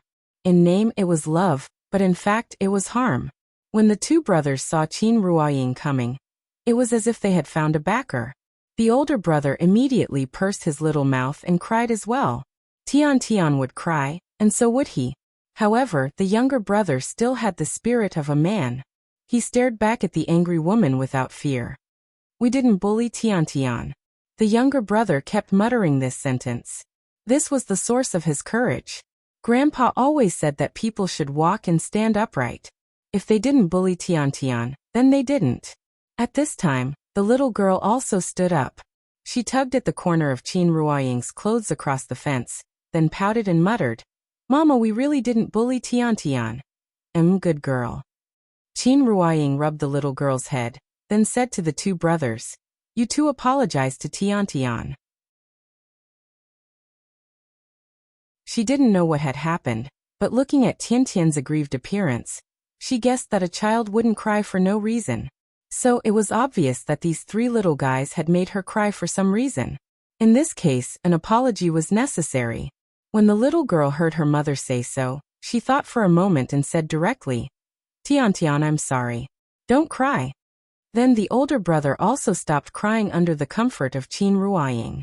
Then he said with a little grievance, "I'm sorry." It was the younger brother's turn. When Qin Ruoying motioned for the younger brother to apologize to Tian Tian, the younger brother fell silent. He sat on the cushion, lowered his head, and no one knew what he was thinking. Qin Ruoying gently touched his head, motioning for him to calm down. But at this time, the younger brother suddenly seemed to be provoked by something. He stood up and shouted, "We didn't bully her. Why should we apologize? I didn't do anything wrong. I won't apologize. I won't apologize." With that, the younger brother suddenly stood up from the cushion and rushed out of the children's park. Qin Ruoying wanted to stop him, but she didn't dare to use too much force, so he broke free at once. As he ran, the younger brother suddenly burst into tears. Because he really felt wrong, tears blurred his eyes, but the younger brother still found the right direction by feeling. He wanted to rush out of the tea house barefooted. At this time, a figure suddenly appeared at the door of the tea house, blocking the younger brother's way. Then the younger brother felt his body suddenly light, as if he was flying. The younger brother quickly wiped the tears from the corners of his eyes, only to find that it was Chun Shi who had picked him up. "Let go of me." The younger brother shook left and right hard, wanting Chun Shi to put him down. Looking at the stubborn little thing in front of him, Chun Shi couldn't help laughing. Reaching out and pinching the younger brother's angry and aggrieved face, Chun Shi carried him back to the children's park.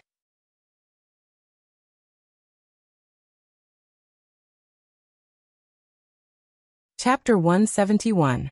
Gu Lao was sitting in the booth with a smile. Although his grandson was so angry that he cried, he was not in a hurry at all. He seemed to want to see how Chun Shi would deal with this matter. The younger brother usually looked silly, but if he was really forced, this child's character would be very strong. The older brother was much more tactful than the younger brother, or rather, he was more clever. So even if he felt wronged, he would choose to compromise in order to keep the peace. Although they were twins, they had completely different personalities. The younger brother's character was easy to be taken advantage of, but he was very likable. Others didn't know, but Chun Shi liked him very much. An honest young man was very much to his taste. Qin Ruoying didn't know what had happened just now, so she asked the three little guys to apologize to Tian Tian. Chun Shi was sitting far away and was still playing chess with Gu Lao. But with his five senses, how could he not know what was going on between these little fellows? It was all because of that woman's pampering that she raised a spoiled little princess. She had been surrounded by the whole world since she was a child. She would lose her temper if she was slightly neglected. Not to mention that the two brothers had won 3 marbles from her. Although she was a newbie, she didn't have the awareness of a newbie. It was good to be competitive, but it was bad to have no self-awareness. She cried at the slightest thing and lost her temper at the slightest dissatisfaction. Even Nian Nian was not as delicate as her. Of course Tian Tian couldn't be blamed for this. She could only blame her mother, who always held her in the palm of her hand. It was just a small matter, but she as a parent had to get involved. Suddenly, the nature of the whole thing changed. The younger brother was very reluctant to go. When he saw Chun-Shi carrying him to the children's playground, he immediately became excited. "Let go of me. I want to go down. I want Grandpa." The younger brother struggled to twist his body, but Chun-Shi didn't pay attention to him at all. After carrying him to Qin Ruoying, he put him back on the cushion.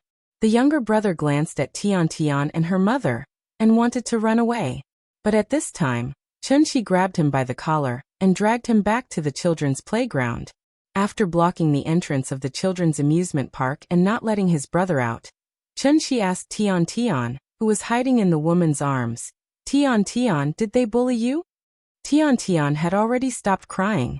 Her teary eyes really looked like she had suffered a great grievance. After hearing Chun-Shi's words, Tian Tian didn't answer.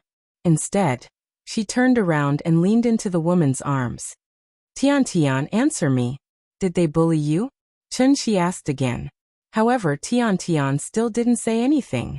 Instead, she leaned on the woman's shoulder and didn't even turn her head.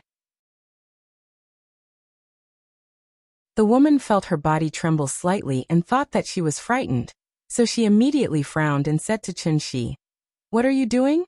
Can't you see that the child is still crying?" Chun-Shi ignored the ignorant woman and continued to ask, "Tian Tian, if they bullied you just now, just nod and I will beat their butts now. Okay." Hearing this, the woman's expression softened. She felt that Chun-Shi's attitude was very good, so she said to Tian Tian, "Tian Tian, tell mommy, did they bully you? Don't be afraid, mommy will protect you." Tian Tian still didn't answer. But at this time, the little girl couldn't stand it anymore. She stood up from the climbing mat, pointed at Tian Tian, and said loudly, "Papa, we didn't bully her. No." Now not only did her brother feel wronged, but even the little girl felt a little wronged. Like her brother, she didn't understand why the adults didn't believe them. With Qin Ruoying's understanding of Chun-Shi, she understood something after thinking for a while. She knew that Chun-Shi must have a deep meaning, so she quickly hugged the little girl across the fence and whispered to her, "Nian Nian, don't worry, listen to what Daddy has to say." The little girl was angry and pouted unhappily. Chun-Shi didn't know why, but he kept asking Tian Tian, "Tian Tian, did they bully you?" There seemed to be a magic in his voice. After repeating this over and over again, Tian Tian finally couldn't hold it in any longer and burst into tears again. Then she cried and sobbed in a low voice, "They didn't bully me." "Louder, I didn't hear you clearly." Chun-Shi's voice was a little harsh. At this moment, Tian Tian finally raised her head to look at him, and then cried out with a sobbing tone, "No, they didn't bully me." Hearing this answer, Chun-Shi couldn't help but nod in satisfaction. It was good that she could answer honestly, which meant that the child could still be saved. However, after hearing Tian Tian's sobbing voice, the woman couldn't take it anymore. Thus, she immediately stood up from the ground and pointed at Chun-Shi angrily. "You have to threaten such a young child. Are you still human?" The child was clearly suffering a great grievance. The man in front of her seemed to be seeking justice for Tian Tian, but in fact he was threatening the child. There were only the mother and daughter here, and under his repeated questioning, the child was clearly frightened, so she didn't dare to say that she was bullied. The woman was very angry. However, Chun-Shi was amused by her strange logic. "I threatened her? Didn't you hear what she said? If you didn't threaten her, would she say that? No wonder your child bullied others. As parents, you're not human." At this moment, Chun-Shi felt like 10,000 alpacas were running through him.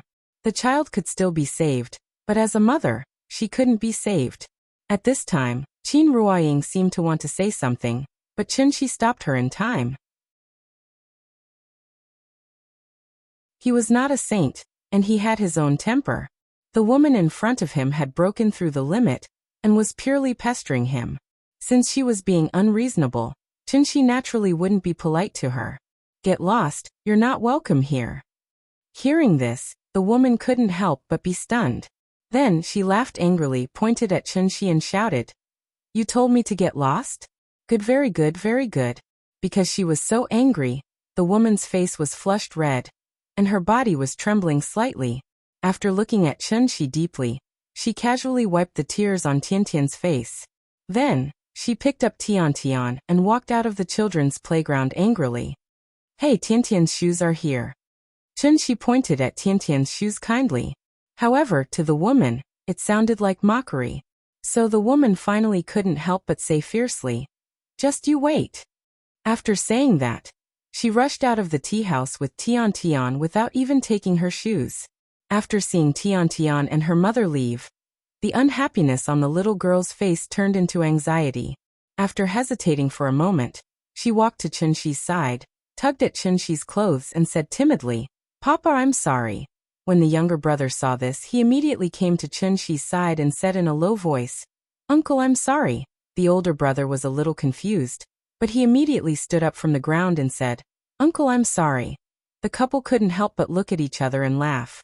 Chenxi reached out to touch the heads of the three little girls, and said to them solemnly, You didn't do anything wrong. But you have to remember in the future, don't be like Tiantian, who doesn't dare to admit her mistakes, because she will not only harm herself, but also others. Do you understand? Yes.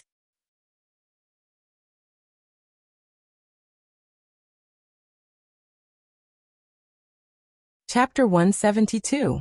A child's joy, anger, sorrow, and joy were all real. A momentary outburst of emotion came and went quickly.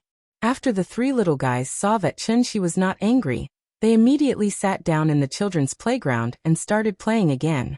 As for Tiantian, obviously they had forgotten about her. The couple looked at each other and had a more intuitive feeling about the importance of educating children. It was called love, but it was actually harm. The little guy's experience was somewhat similar to the brothers. They lacked the love of their parents since they were young, and Aunt Zhang and Gu Lao were quite strict. They never let the children mess around, so they developed an obedient and sensible personality.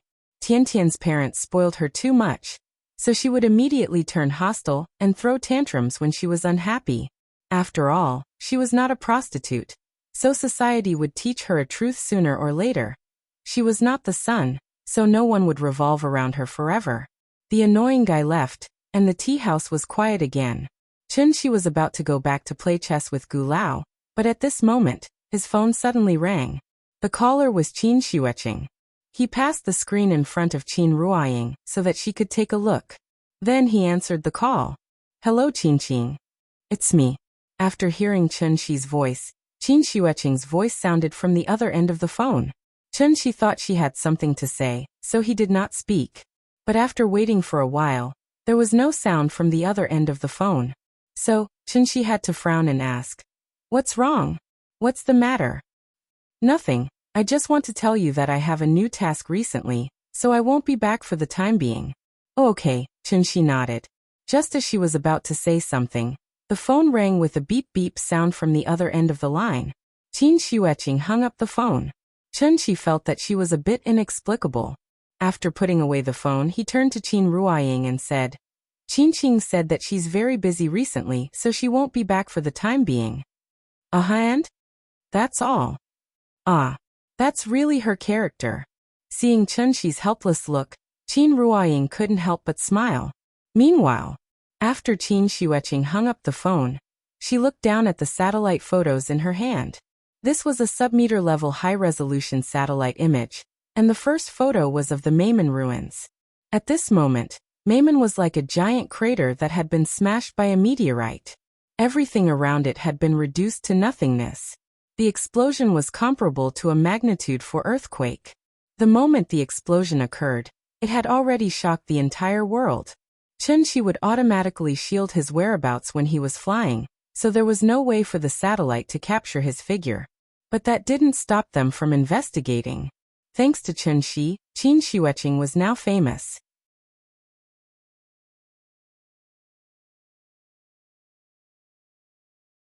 Of course, even if he knew, he wouldn't care. The small tea house by Hohai Lake was still open for business. At 4 o'clock in the afternoon, Gu Lao was ready to take the brothers home after this game. But at this moment, two GL8s blocked the entrance of the tea house. Then a group of people got out of the car. When Chen Shi heard the movement outside, he turned his head and couldn't help but sigh. He said helplessly, "It hasn't even been a month since it opened, and my tea house is already being smashed twice." Gu Lao also turned his head and looked outside the window. He frowned and said, "Should we call the police?" "It's fine, take a seat, I'll go out and take a look." After that, Chen Shi walked out of the booth with a smile. Chen Shi walked to the door and was about to push the door open when he suddenly thought of something. He quickly turned around and shouted at Qin Ruoying, "Ying, call the police." Qin Ruoying couldn't help but roll her eyes. She didn't know whether to laugh or cry. She replied, "Be quiet, don't scare the kid again." Last time, Wang Hao's group smashed the window and scared the little girl. If they did it again, she would probably be traumatized. The two GL8s blocked the entrance of the tea house. This time was a little different from last time. Last time, Wang Hao's group came for Qiao Yuan, but this time, they came for Chen Shi.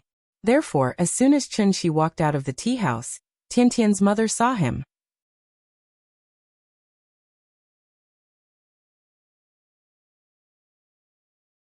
Chapter 173.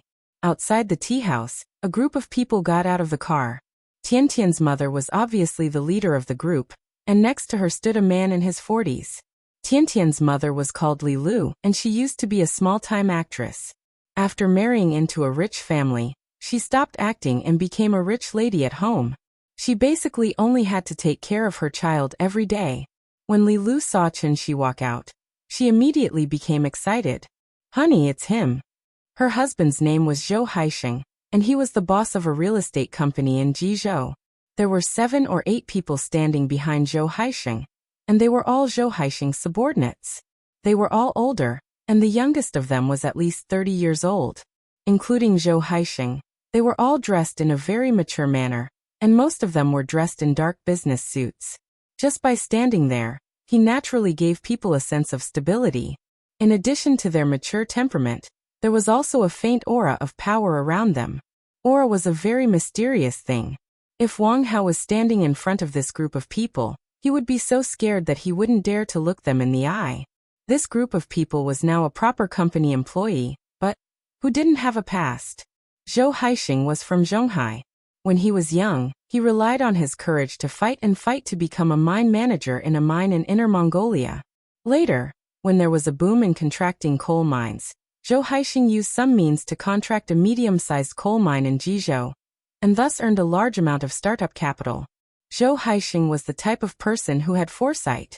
He knew that the mining and energy business wouldn't last long, so he transitioned into the real estate industry a long time ago. Mining, energy, and real estate were the two most profitable industries in China. Those who could carve out a bloody path in these industries were all trendsetters of the times. Zhou Haisheng was indeed very powerful, but unfortunately, he wasn't a rich second generation. This also caused his scope to be limited. Even if he became a real estate mogul with status and identity in Jizhou, Zhou Haisheng was still limited to Jizhou and couldn't continue to expand. He started from scratch and got to where he was now. He was already someone that many people looked up to. However, Zhou Haisheng wasn't satisfied and always wanted to go further. The appearance of Xiong and New District gave Zhou Haisheng hope, so in the past year he would go to Shangjing whenever he had nothing to do. However, the waters in Shangjing were too deep. In Jizhou he was a big shot who could cover the sky with one hand, but in Shangjing, it was difficult for him to move forward. It took Zhou Haisheng more than half a year before he finally found a high-end route.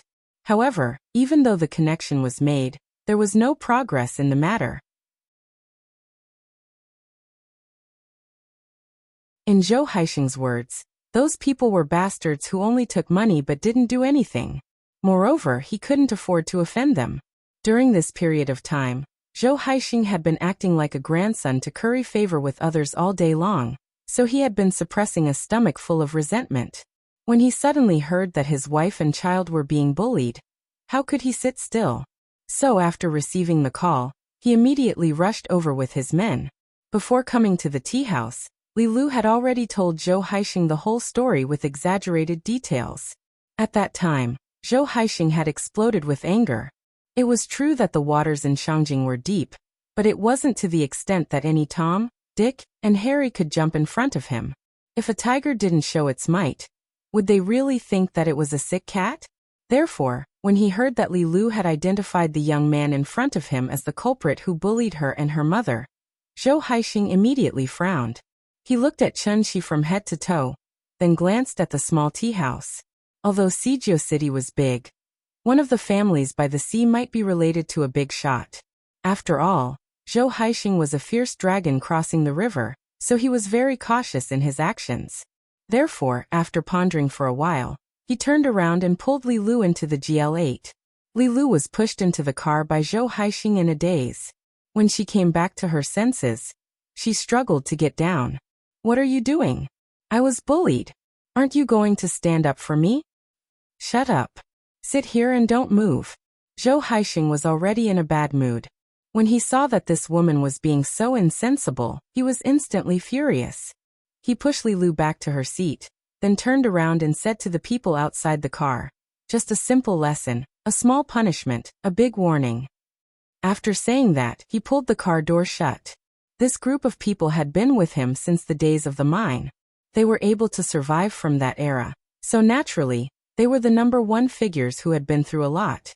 What Zhou Haixing meant by a simple lesson was actually not to cripple them. After all, this was Shangjing. It would be fine if they stayed in the hospital for a month or so. These people were different from Wang Hao and the group of young people who only knew how to make a fuss.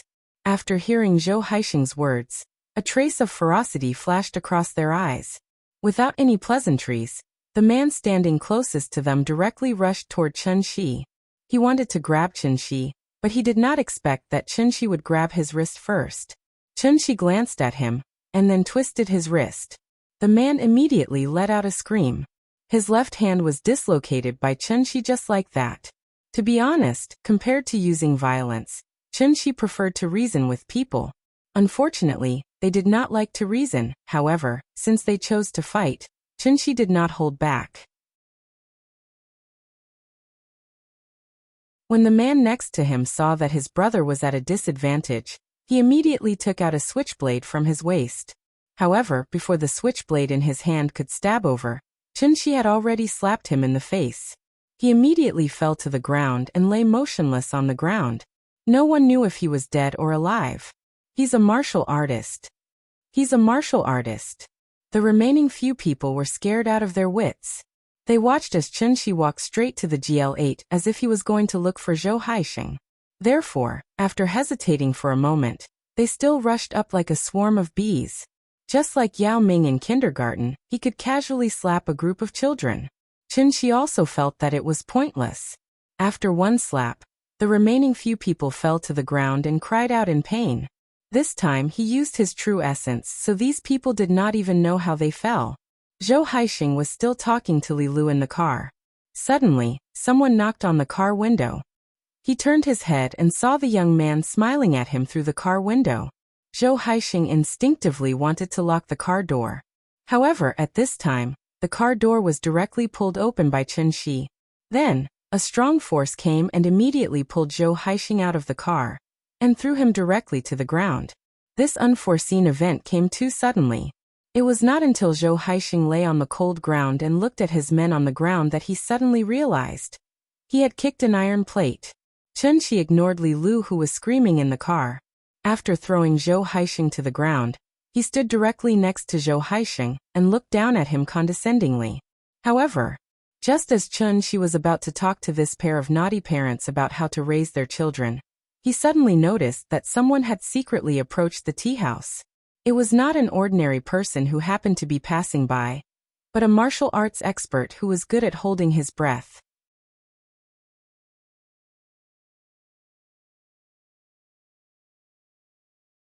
Chapter 174. The people Zhou Haixing brought were sprawled all over the ground. Even he himself was thrown to the ground by Chen Shi. It took him a long time to regain his senses. From the time he got into the car to when Chen Shi pulled him down, The time it took was less than 30 seconds. In less than 30 seconds, Zhou Haixing already experienced the feeling of being on a roller coaster. Could this be fate? Was it destined that everything would go wrong in Shangjing? His wife was bullied when she casually entered a tea house, and when he brought people back to get back at them, he found out that the other party was a martial arts expert that he could not afford to provoke. Zhou Haixing really had 800 lifetimes worth of bad luck. For ordinary people, the martial Tao was not an unattainable existence. After all, everything in this world depended on talent. Music, painting, singing, dancing, and all kinds of sports. Even playing games required talent. Some people could play for 3 months and reach the diamond rank, while others could only hover around the gold rank after playing for a few years. Zhou Haixing once wanted to practice martial arts, but he was not cut out for it, so he stopped after a year or two. It was because he had learned martial arts that he knew how powerful martial arts experts were. This was not Jizhou, this was Shangjing. No matter how powerful he was in Jizhou, he had to lower his head in Shangjing. Zhou Haixing lay on the ground, not daring to move, but his mind was quickly thinking about how to solve this problem. Chunxi did not know about Zhou Haixing's psychological changes, he just wanted to have a good chat with this pair of naughty parents. But at this time, Chunxi suddenly felt something strange. On the street outside the tea house, a man and a woman suddenly walked over. The two of them were about 30 years old, and were dressed very casually. They looked like a couple who came to Hohai to play. The man was holding a phone and constantly taking pictures. Martial artists did not know how to be invisible like Chunxi, so they could only use their breathing, movements, and muscle expressions to disguise themselves as ordinary people. But because of years of training, martial artists' footsteps were usually very light. Moreover, martial arts required martial artists to have precise control of their body, so every step they took, whether it was posture or distance, was almost the same as the previous step. This was muscle memory that could only be formed after a long period of training. It was precisely because of this that even though they had disguised themselves perfectly, they still couldn't escape Chunxi's eyes. Another detail was that this man and woman were not a couple at all. Although they looked very intimate, when the two of them looked at each other, their eyes couldn't help but avoid each other's gaze. It was obvious that they were a fake couple who got together at the last minute. Chunxi ignored Zhou Haixing. Instead, he stood at the entrance of the tea house and looked at the couple through the gap between the two GL8s. He just stared at the two of them. She watched them stroll from outside the bar to outside the tea house. Although the two of them tried their best to pretend as if nothing had happened and chatted casually, being stared at by Chunxi like this made them feel a strong pressure. They couldn't help but feel a little nervous. And because of their nervousness, their movements were slightly stiff. The woman didn't even dare to turn her head to look at the tea house, but this kind of behavior was simply giving herself away. There were so many people lying in front of the tea house. If they were ordinary people, how could they not turn around to take a look? The two of them slowly walked in front of the tea house. But at this moment, Chunxi suddenly waved at the two of them and shouted, "You two, come here for a second." The woman was so scared that she almost jumped up on the spot. Seeing this, the man next to her put his arm around her and pulled her forward. Seeing that they were still acting, Chunxi suddenly lost interest, so he said coldly, "I'll count to 3. 1. 2. Before the third count, the man seemed to have made a decision. He suddenly pulled the woman in front of Chunxi. They pretended not to see the wounded people on the ground. After they came in front of Chunxi, the two of them bowed and said, "Mr. Chun." Seeing that the two of them were no longer acting, Chunxi couldn't help but nod in satisfaction. He asked, "Did the Wu Lian send you?" "Yes, Mr. Chun, we belong to the Wu Lian inspection office. This is my ID." The man didn't dare to look up. As he spoke, he took out an ID from his pocket and respectfully handed it to Chunxi. Chunxi thought for a moment, then asked thoughtfully, "How many days have you been here?" 3 days. Hearing this answer, Chunxi couldn't help but shake his head and laugh. After his divine sense was damaged, he could only rely on his 5 senses to detect the movements around him. If it weren't for the fact that the tea house was smashed today, he probably wouldn't have been able to find the two of them. Being watched was always a bad experience, so Chunxi thought for a moment, then frowned and asked, "Why are you watching me?" The man was silent. Seeing this, the woman couldn't help but nervously tug at the corner of his shirt. After the two of them quietly looked at each other, the man gritted his teeth and explained, "In Huaxia, all people above the master stage will be followed and observed by the inspector's office. Please forgive us for any inconvenience caused to you." "Oh? Wu Lian has such a rule. Why? Are you afraid that martial arts masters will cause trouble everywhere?" Qinshi asked casually.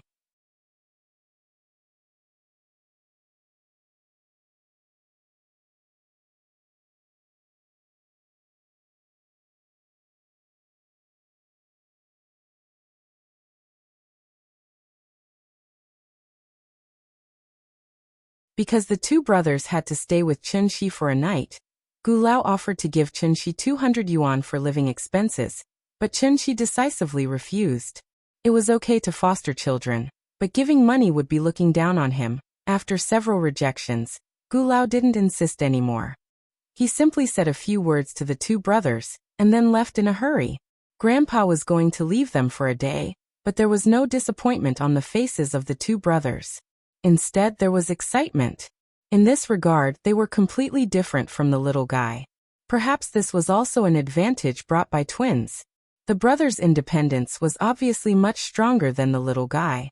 If Aunt Zhang wanted to foster the little guy to someone else for a night, the little guy's eyes would probably be swollen from crying. Today's weather was good. The three little guys stayed in the children's playground for a while. The older brother proposed to have a snowball fight outside. The little guy had already built a snowman, but he had never had a snowball fight.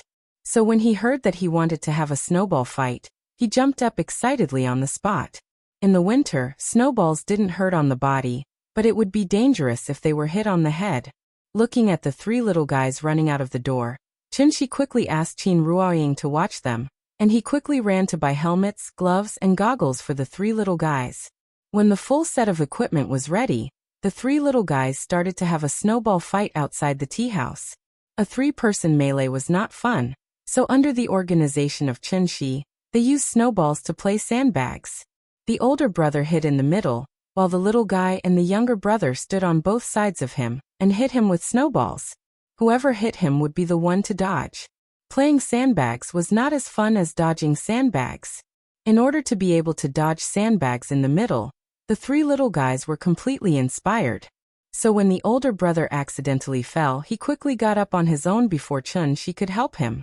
The little guy took advantage of the fall to hit him, but the older brother shouted that it didn't count, causing the younger brother to constantly make a face at him, saying that he was shameless. The three little guys were noisy, and their laughter resounded throughout the street.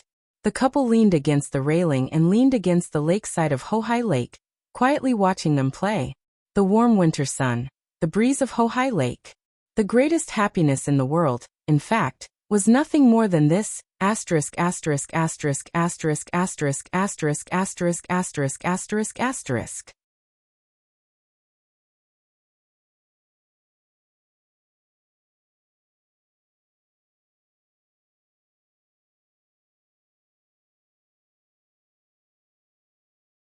After helping Father Qiao up, he quickly said, "It's cold outside. Come in and sit." Seeing this, Qiao Yuan quickly mediated and said, "Dad, let's go in and talk."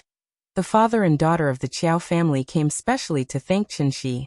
Huaxia's medical field divided chronic kidney failure into 4 stages: renal compensation stage, renal decompensation stage, renal failure stage, pre-uremia, and uremia stage. The medical field of the United States divided chronic kidney failure into 5 stages. The so-called uremia stage was the 5th stage of chronic kidney failure, and it was also the final stage. The important indicator of kidney failure was the creatinine value. 133 was the first stage, 186 was the second stage, 451 was the third stage, and more than 707 meant that one had entered the 4th stage, which was the uremia stage. The higher the creatinine, the more toxins in the body, and the greater the damage to the kidney. When the creatinine value exceeded 500, one could begin to consider dialysis. The purpose of dialysis was to reduce the creatinine value. Human organ failure itself was an irreversible phenomenon. If it could be reversed, the person could live a long life. Therefore, there was no other treatment for uremia except for dialysis and kidney transplant. After every dialysis, the creatinine value in the patient's body would decrease. However, it would not be long before the creatinine value continued to rise because the patient's kidney function had been necrotic. If the organ was necrotic, it would take a miracle to recover. However, what everyone did not expect was, a miracle really happened. Chunshi casually gave a pill. After Father Chiao took it, his blood creatinine value began to decrease. Now it had dropped to 480, from the 4th stage to the 3rd stage. This kind of reversal was almost impossible. This meant that Father Chiao's kidney function had begun to recover and perform the function of detoxification again, causing the creatinine value to continue to decrease. According to this progress, it would not be long before he recovered. Father Chiao's case shocked the entire Huaxia's medical field. After the hospital confirmed that Father Chiao's condition had indeed improved, Father Chiao refused to cooperate with the hospital's investigation, and secretly went straight to Beijing with Qiao Yuan.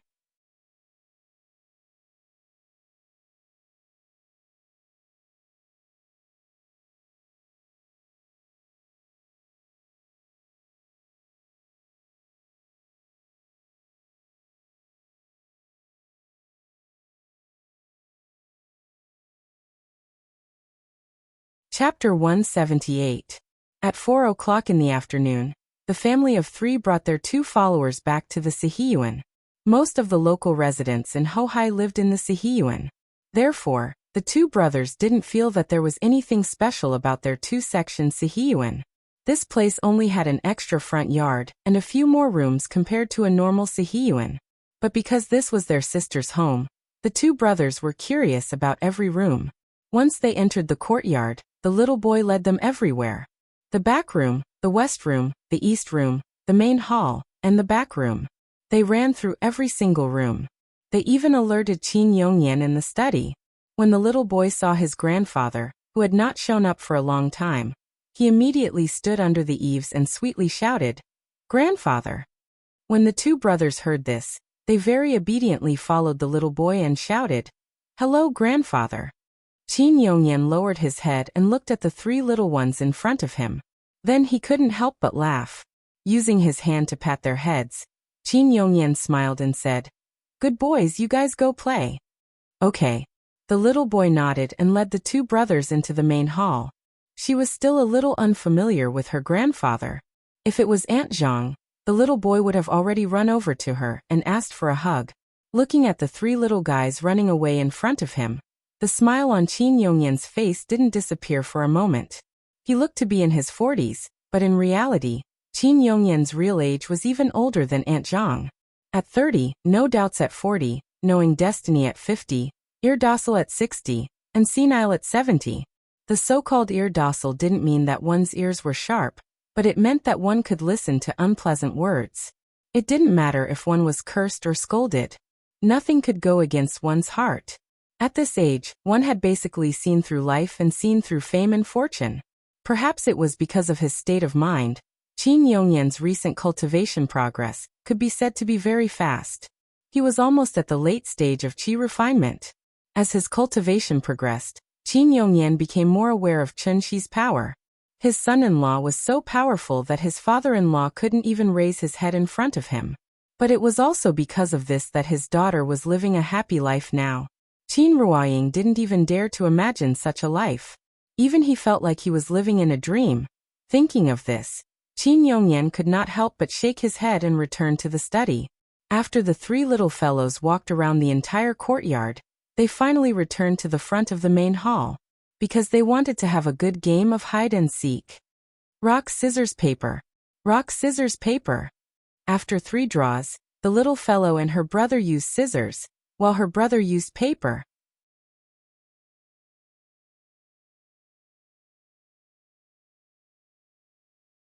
The 3 little guys played several games in a row until Chunxi finished cooking dinner. They reluctantly returned to the west wing under the husband and wife's greeting. After dinner, the sky was already dark. Qin Ruoying did not allow them to go out and run around, so the 3 little guys sat on the bed and watched cartoons. The elder brother wanted to watch Pigman. The younger brother wanted to watch Boonie Bears. And the little fellow wanted to watch SpongeBob SquarePants. The three little guys had different opinions and immediately quarreled over the control of the remote control. Seeing this, Chun-Shi had to suppress them. He took the remote control and let them order Frozen. The little fellow had already seen it once, but she still enjoyed watching it the second time. It was the brothers' first time watching it, so they were immediately fascinated by the beautiful magic world inside. There was a kissing scene in Frozen. When the elder brother saw Anna and Christopher hugging and kissing, the elder brother followed suit and turned his head to kiss the little fellow. But just as his mouth was about to kiss the little fellow, the elder brother regrettably found that there seemed to be an air wall between him and Yin Yin. No matter how hard he tried, there was no way he could get closer. The elder brother's movements were very fast. After being stopped by Chun-Shi, Qin Ruoying noticed that something was wrong. When she saw the elder brother's embarrassed look as he tried to kiss the little fellow, she could not help but secretly laugh. At this time, the little fellow also noticed that something was wrong with her brother. Just as she turned her head, she was shocked by her brother's pig-like appearance, so she patted his forehead with her hand and muttered, "What are you doing?" The elder brother awkwardly retracted his head, and then hid under the blanket, not daring to show his head. The husband and wife looked at each other, and could not help but shake their heads and laugh. 4 or 5-year-old children did not have so many dirty thoughts.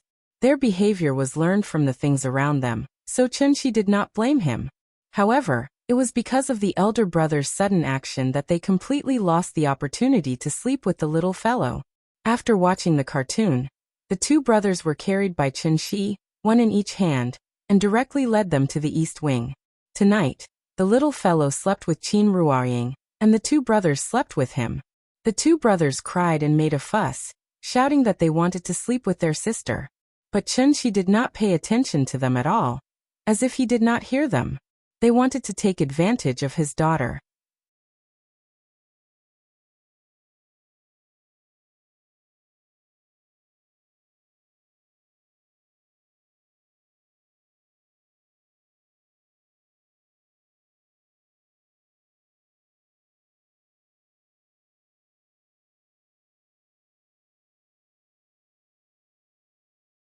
Chapter 180. Perhaps because of the home field advantage, the two brothers completely became the little guy's followers. When they woke up, Chun-Shi had just finished helping them wash up, and the two brothers rushed into the west wing. The little guy was already sitting on the chair and eating breakfast. When he saw them rushing in, he held up a steamed bun and smiled at them. Time for breakfast. Children don't know what is polite, so they rushed over as soon as they entered the door. The older brother saw that there was only one chair in front of him, so he pushed his younger brother away and quickly sat on the chair himself. The younger brother was not happy, so he pushed him a few times and squeezed in to sit with him. "You go over there." "I don't want to. I want to sit here." "Get out of the way. You're squeezing me." "Why? This is not your chair." Qin Ruoying looked at the two brothers, and then got up to give the seat to the younger brother, which stopped their first quarrel of the day. This was the bad thing about twins. They always wanted to win or lose. Qin Ruoying was serving the three little guys, but Chun-Shi suddenly received a call from Gu Lao. The old man was delayed by something, so he would not be back until the afternoon. Although he believed that Chun-Shi would not treat the two brothers badly, out of concern for his grandson, Gu Lao talked with Chun-Shi for a while, and then euphemistically expressed that he wanted to talk to the two brothers. Hearing this, Chun-Shi turned on the speaker and put the phone in front of the two brothers. The two brothers, one after another, related in a little while what they had done on the previous day. After listening, Gu Lao finally felt relieved and hung up the phone. Chun-Shi told the two brothers that their grandfather would come back in the afternoon to pick them up. However, what he did not expect was that the two brothers were not sad at all after hearing the news, but jumped with joy. "Uncle, can you take us out to play?" "Huh? Where do you want to go?" "The amusement park." Hearing this, Chun-Shi and Qin Ruoying couldn't help but look at each other. It was probably because they heard Nian bragging about her experience at the children's playground that the two brothers engraved that place in their minds. Just like Nian in the past, she was very envious of others, but Auntie Zhang couldn't bring her along. Thinking about it, it was quite pitiful. Thus, Chunshi patted the brothers' heads and said with a smile, "Okay, Uncle will take you there. We'll leave after breakfast, okay?" "All right." The two brothers were so excited that their faces turned red, while the little fellow was smiling proudly at the side, as if silently saying that they were basking in her light. What was the reaction of the child when he was excited? He stomped his feet. After hastily eating breakfast, her brother ran to the steps outside the west wing. He kept jumping and shouting, "Hurry up, hurry up."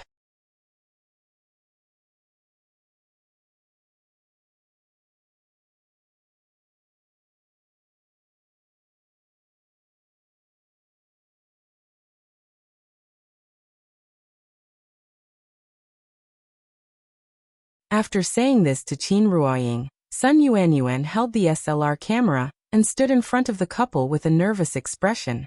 Qin Ruoying glanced at her and did not answer immediately. Instead, she turned to look at Chunshi. After the couple communicated silently, Chunshi nodded with a smile and said, "Then I'll have to trouble you." "Thank you." Hearing Chunshi's reply, Sun Yuanyuan couldn't help but nod excitedly, then took a few steps back with the camera. Chunshi didn't know much about photography.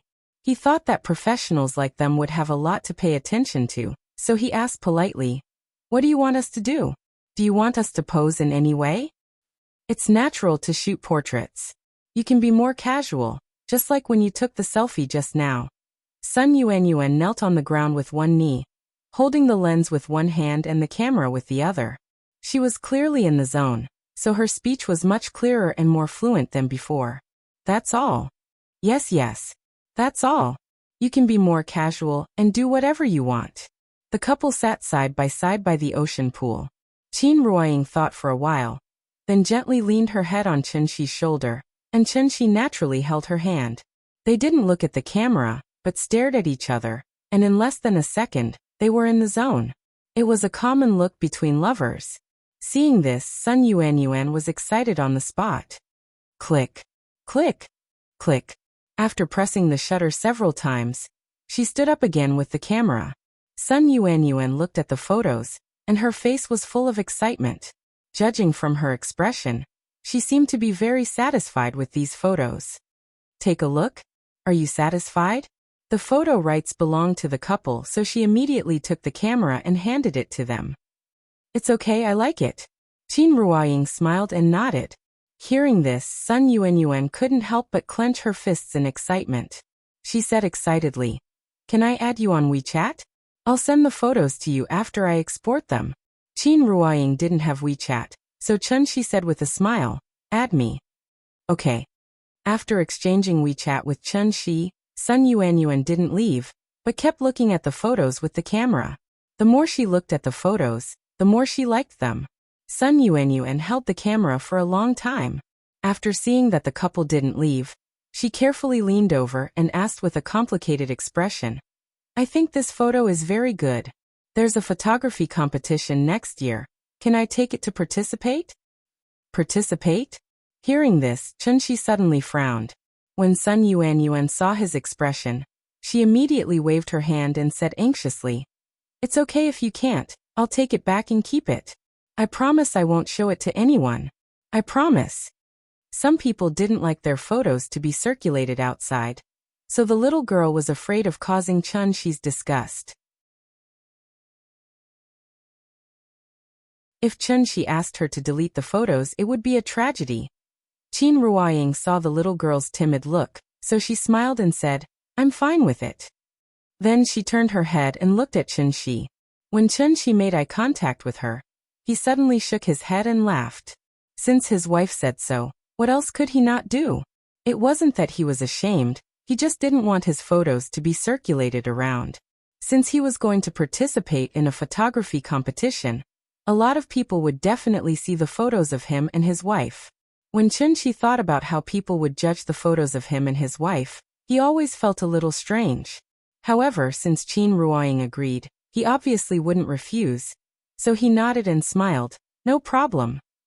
"Thank you. Thank you." The little girl thanked the couple profusely. After saying goodbye to them, she ran away like a thief who had stolen some treasure. The so-called portrait photography was to take the most inadvertently moving picture of you. Just like Xiao Quan, a simple black and white photo was enough to amaze time. People who looked at the photo 20 years later couldn't help but palpitate. Sun Yuanyuan knew that she had taken a good photo. You're tuning in to the Li Mei's Sword of Destiny YouTube channel. We're so grateful for your support, and don't forget to subscribe to join us on this incredible journey through captivating stories. Your generosity through donations truly makes a world of difference, as it's the primary source of revenue that allows me to expand and enhance this channel for you. Thank you from the bottom of my heart for being a part of this adventure.